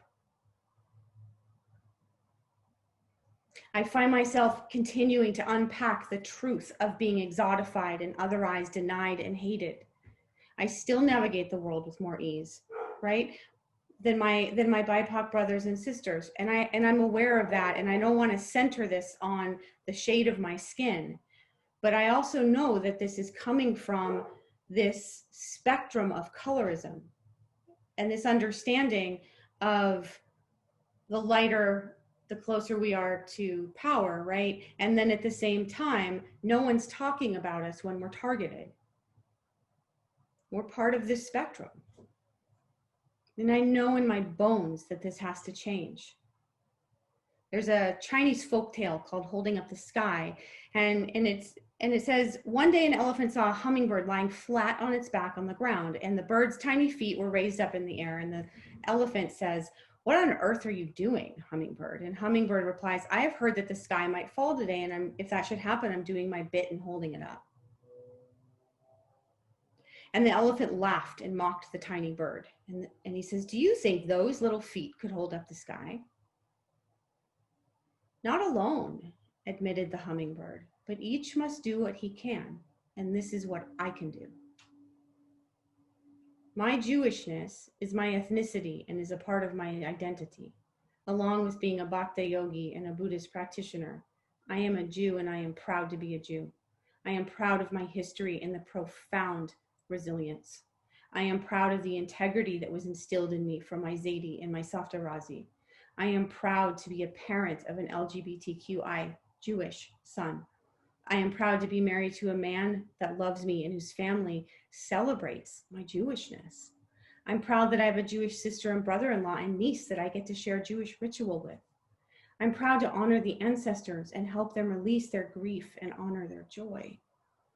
I'm proud to give the ancestors a voice that they didn't have in a life they wished for, where we are seen, heard, valued, and revered, seen as who we are, human and whole.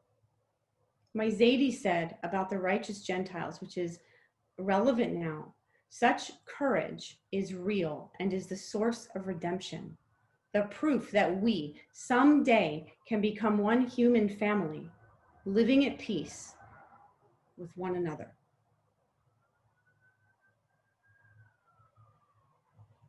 Thank you. So let's take a moment just to, again, as we transition to Bobby, just to feel your body, where it is resting, the support underneath you, the ground underneath you, and just noticing the breath as it breathes the body. Orienting if you need to orient, but feeling those words and noticing where they land in your body.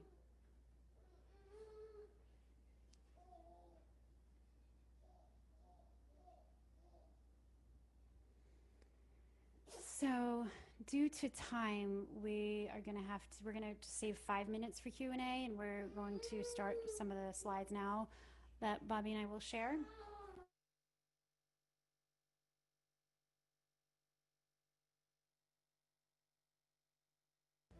Maybe we can ask Rebecca, Laura, Madeline, is it possible we go, I think we're about 10 to 7 minutes behind schedule. Is there any way to go over? If not, we can adapt. Just to want This to check is Rebecca. I am more than happy to continue this webinar for as long as you wish to speak. And Robert, I just wanted to point out that your mother put a comment in the Q&A that she would like to read a poem. Great. Maybe we could save that for the end, for Great. the Q&A and sharing section. That would be wonderful. Great. Thank you for that. Thank you. Okay, so thanks for, we're just about 7 to 10 minutes behind schedule, and thanks for your patience with this.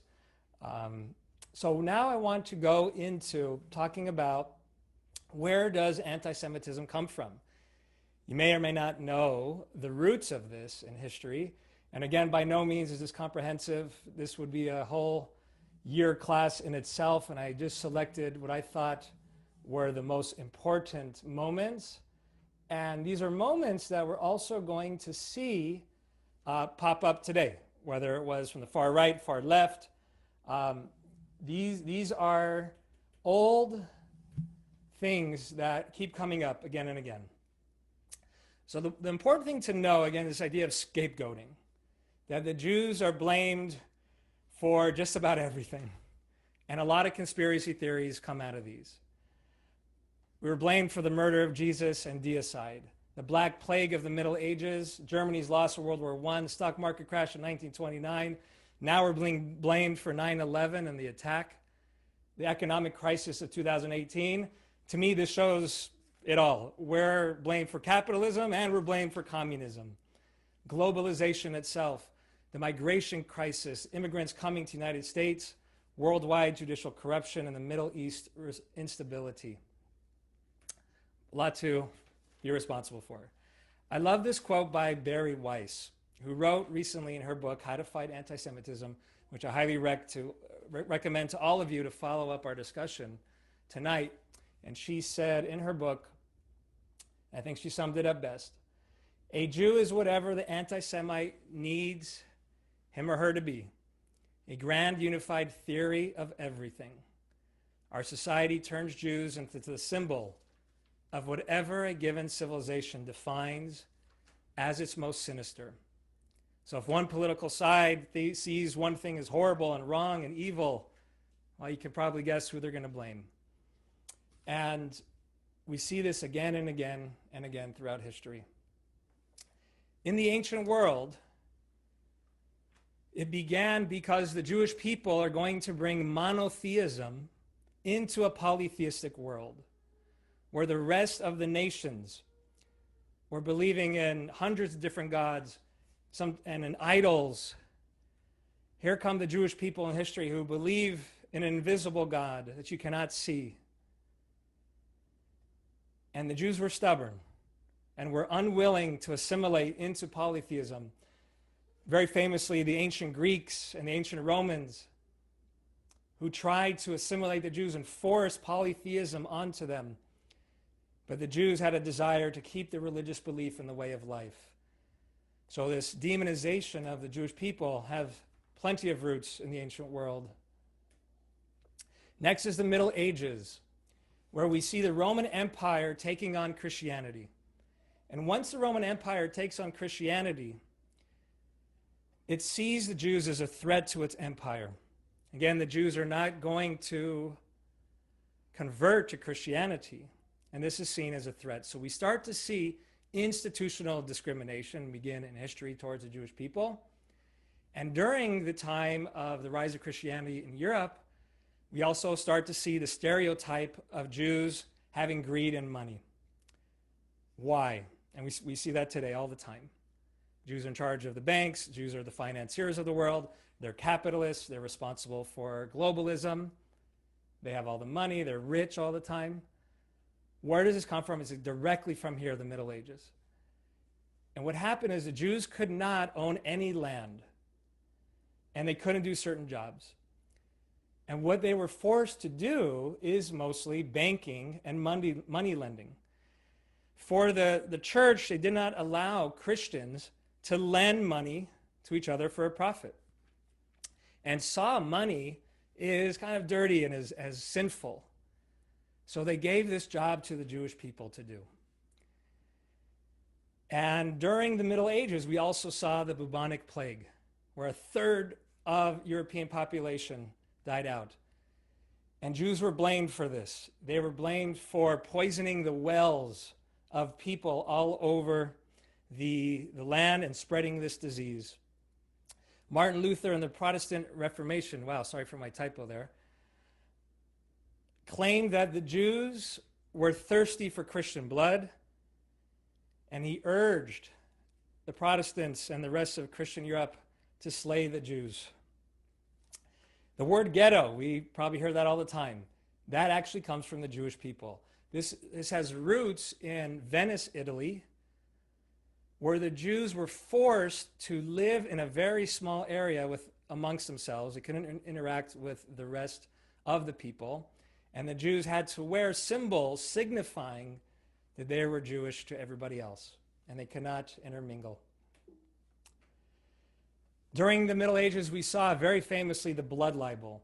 And this is the accusation that Jews use the blood of Christians and non-Jews for their rituals. And to me, this is a huge one because it creates this demonization of the Jewish people, this mystifying nature of them, and obviously you're killing children, so you're evil.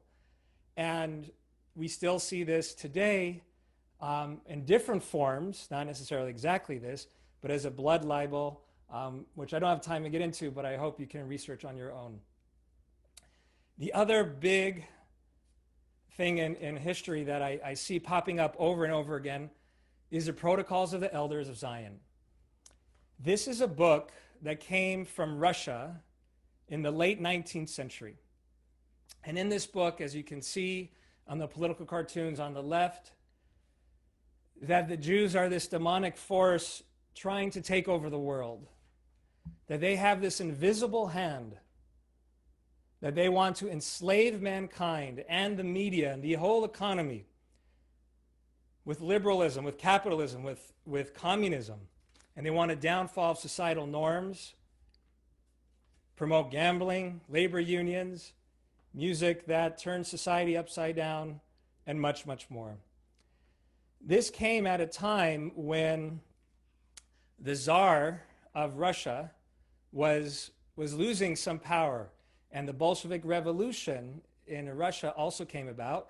So the Tsar and the secret police really pushed this message that, hey, the Jews are trying to take over the world, right? They're trying to overtake me, the Tsar. And we see that this began this Judeo-communist conspiracy theory that is now read probably more than anything else around the world, and is very prevalent, especially in the Arab world right now, where people are reading these books and the ideas of the protocols of the elders of Zion. Next, from the Middle Ages, we had religious anti-Semitism. And in the late 19th, 20th century, we see racial anti-Semitism. This is a huge, huge jump. Why? During the Middle Ages, the Jews had an option to convert or die, but they had an option to convert, or at least hide a little bit of their Judaism. But when it became when it became racial, and it's about your blood, and it's about your race, there were no options for the Jewish people.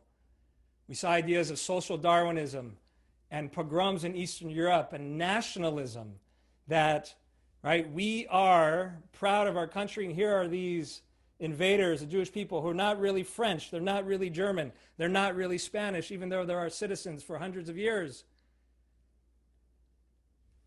And they are also, as Nazi Germany said, an inferior race that must be destroyed because they're ruining the Aryan race and other races in the world. We saw charges of dual loyalty, especially in the Dreyfus affair, and I encourage you to learn more about it, where Alfred Dreyfus was accused of things because he was Jewish, and this started this idea of dual loyalty. He's a Jew, he can't be loyal to the French country, just because he's Jewish. And I want to end on this wonderful quote by Rabbi Sachs, Jonathan Sachs, who said, "The hate that begins with the Jews never ends with the Jews. It wasn't Jews alone who suffered under Hitler. It wasn't Jews alone who suffered under Stalin. We make a great mistake if we think anti-Semitism is only a threat to the Jewish people. And I would add, it is a threat to all of our humanity." So thank you very much. I'm going to bring Lara back here to briefly talk about how can we examine and dismantle anti-Semitism within ourselves and society. So due to time, I'm going to keep this really, really brief. So one, and this is just my own journey, exploring your own anti-Semitic beliefs. Again, like I had mentioned before, I had plenty of them. Unconscious stereotypes and biases, just in general for all people, but just right now we're talking anti-Semitism. That's some inner work that I had done, including Jews. I had mentioned before in literature and courses. My graduate degree, like I said, did not address any kind of oppression or discrimination for the Jews. Speak up about anti-Semitism. If you're Jewish, consider exploring potential fear and shame. Potential fear and shame about being an oppressed group plagued by historical trauma. Validate Jews for their identity and their experience of oppression, and consider the impact of the historical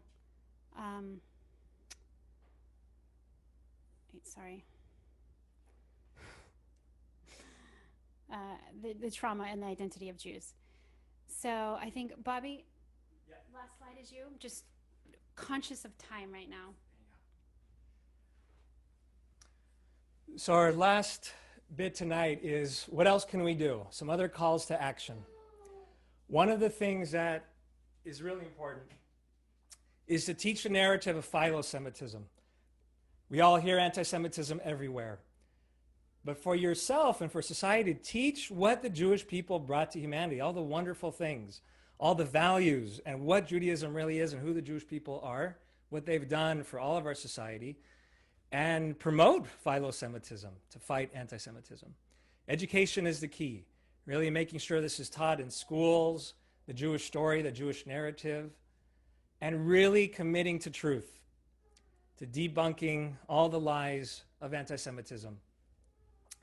Tougher laws against hate groups to make sure that they don't keep spreading these lies and their hatred to a lot of vulnerable people in society. And going to Sarit's story, reporting, but also more importantly, putting pressure on social media groups that they must take some more action against all hate groups, spewing not just anti-Semitism, but all hatred.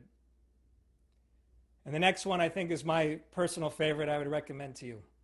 Get to know the Jewish people. Come over for Shabbat. Come study a little Torah with us. Come study Jewish philosophy. Find out who we really are. Get to know us. We'd love to share our tradition with you. Next is have those conversations that are really hard in your communities, within your families, within your homes of worship, within the college campuses, and really calling out all forms of anti-Semitism that you're seeing. And that takes strength and that takes courage, but we encourage you all just to have those conversations and step up. And of course, this list is not comprehensive. There's so much more to do. And please, please, please do your part on any of this list here. And we're going to conclude our night with one last thing, and then we'll do some Q&A. And Lara, you want to come back? Yeah. Okay. Great. Sorry, we're swapping. So the last thing is just really look out for resignation, anti-Semitism, racism, sexism, fat shaming, homophobia, anything. Anytime you're thinking, well, we'll always be here, so why do anything? Look out for that. The biases, again, healing your own ancestral wound and internalized shame. When you think about your ancestors were slaves and considered an inferior race and hated, just looking at how that impacts you. And really, it's in the body. As we know in SE, everything is held in the body, in the nervous system. So learn how to live in your body and become aware of your particular survival response. I know for me, when I was traveling in India for quite some time and I heard the German language, my initial experience was one of fear. And then, like you heard, I don't know if you saw in my bio, but then I befriended everyone who spoke German. And it felt in my body, again, it was a corrective experience of really feeling in my body safety. And so that the language doesn't do what it did to me, you know, from watching all of the Holocaust movies. So the last quote is, "You are a link in a chain of causation that stretches before and after your life for 1,000 generations." So just thinking about the work that we do now heals generations past and forward, and we thank you so much for being here. And I'm speaking fast because of time, so let's move on to the Q&A.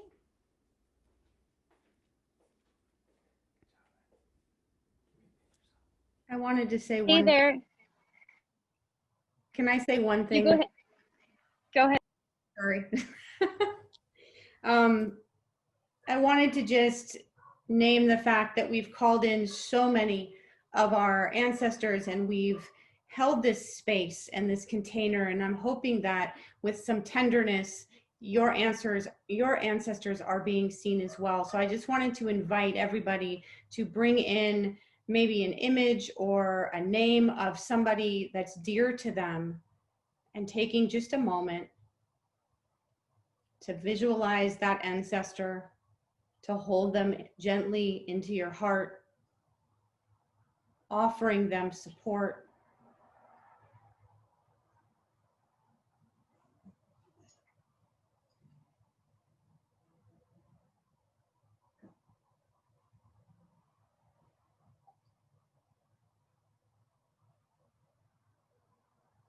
And bringing your hands together, either at your heart or palms together. May their names be a blessing. Thank you so much for your bravery and your kindness and your presence. I'm really appreciative of you. That's it.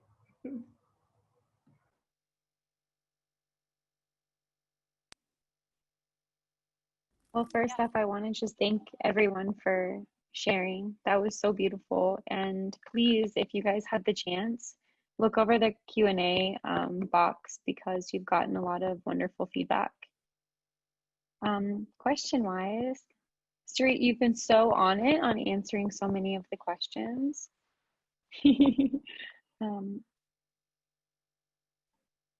I'm just skimming over them to see if there's anything that wasn't answered. Share that story. Yeah, Bobby wants to respond.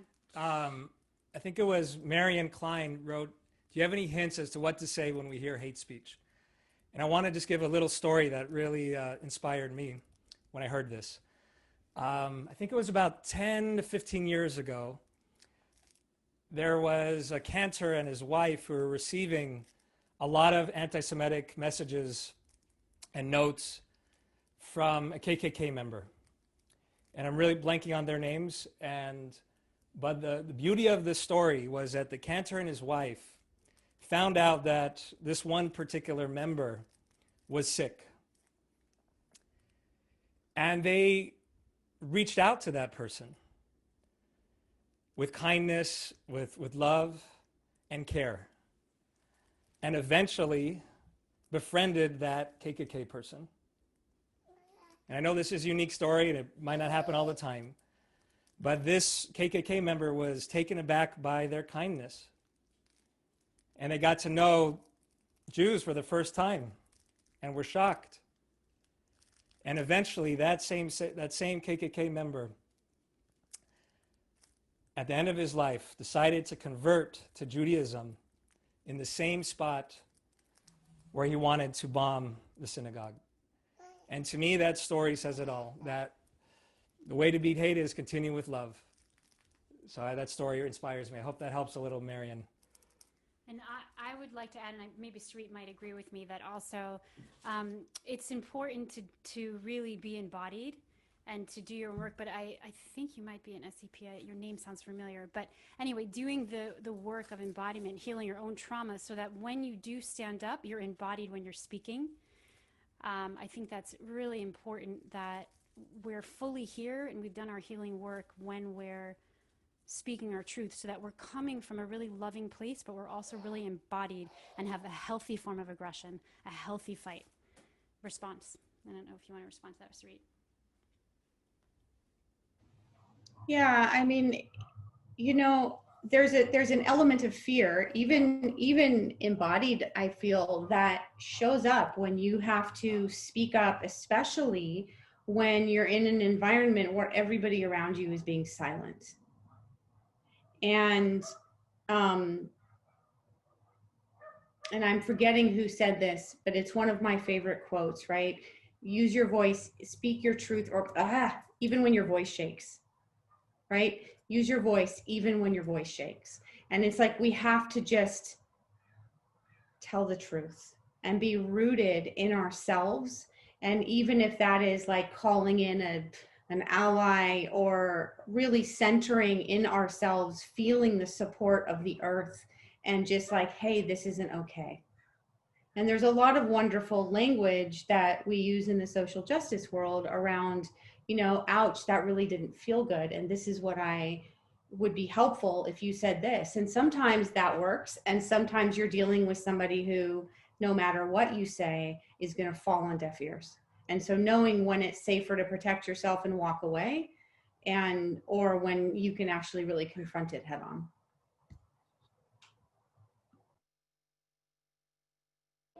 I just wanted to respond to Susanna, I think, about having Crohn's disease, and your Bubby lost your brothers in the Holocaust and 9/11. Do you think there's a correlation? I absolutely think that there's correlation between any kind of dis-ease in the body and trauma.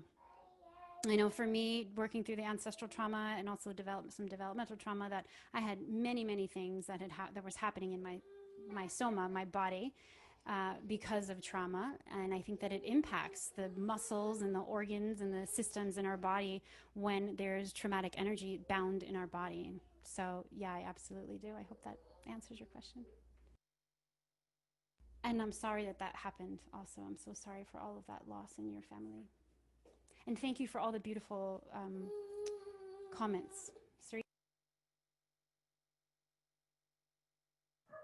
Yeah, I mean, I think that it absolutely shows up, and, you know, things become syndromal. I mean, there's like the genetic piece of Judaism where apparently we're more prone to Crohn's.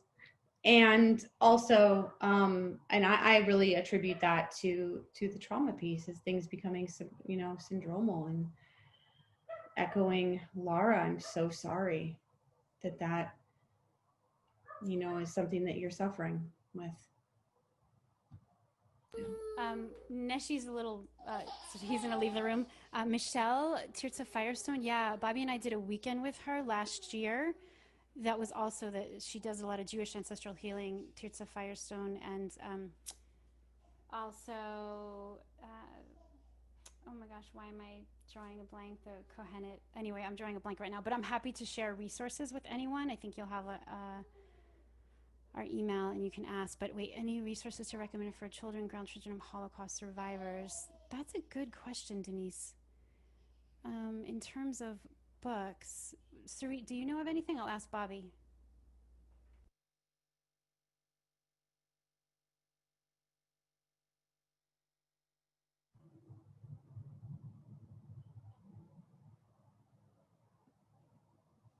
Yeah, we have a few books. Maybe we can incorporate that.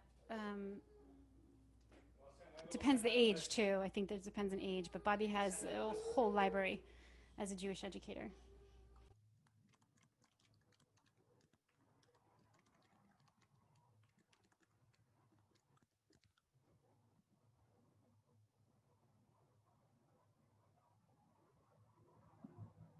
Nicole said there's a book, It Didn't Start With You. Mm-hmm.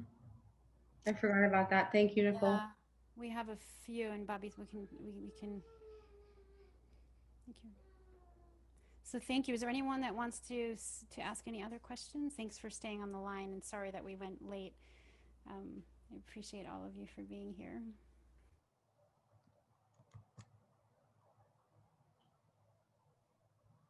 I think it's about time to wrap it up. If you guys have any closing words, feel free to share that with the community.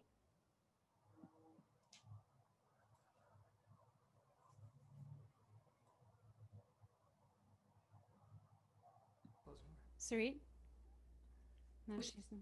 You want to start? You want to say really quick? Sure. I just want to send you out with a dedication of merit, which is part of my practice. May the benefit of this webinar and our stories inspire you to stand in your truth.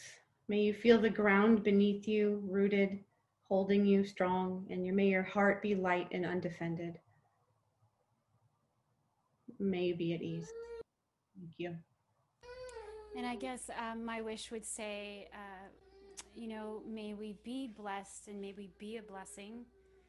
And may we all experience justice and equality and peace and love. And may we all be seen and felt for who we are. And thank you so much for being here, for showing up, for doing the deep work.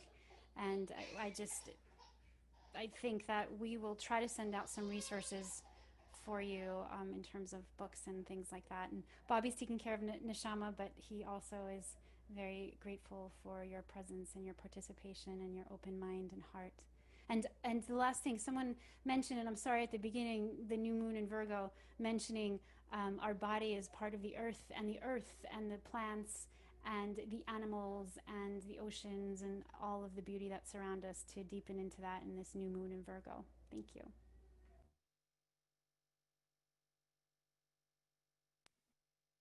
Thank you all so much. That was so inspiring and educational. We really appreciate you taking your time to share your knowledge with us. Thank you all so much. We really appreciate you. Yes, very much. We do appreciate you very much. Thank you.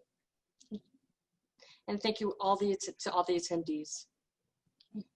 And we will be sending out the recording of this within a few days for those of you who had to hop off early or didn't get a chance to see it live. So we'll be sending that out. And to each of you, Chag Sameach, Shana Tova, Mitzukah. My poor Hebrew, I apologize. It's okay. Chag Sameach, Shana Tova.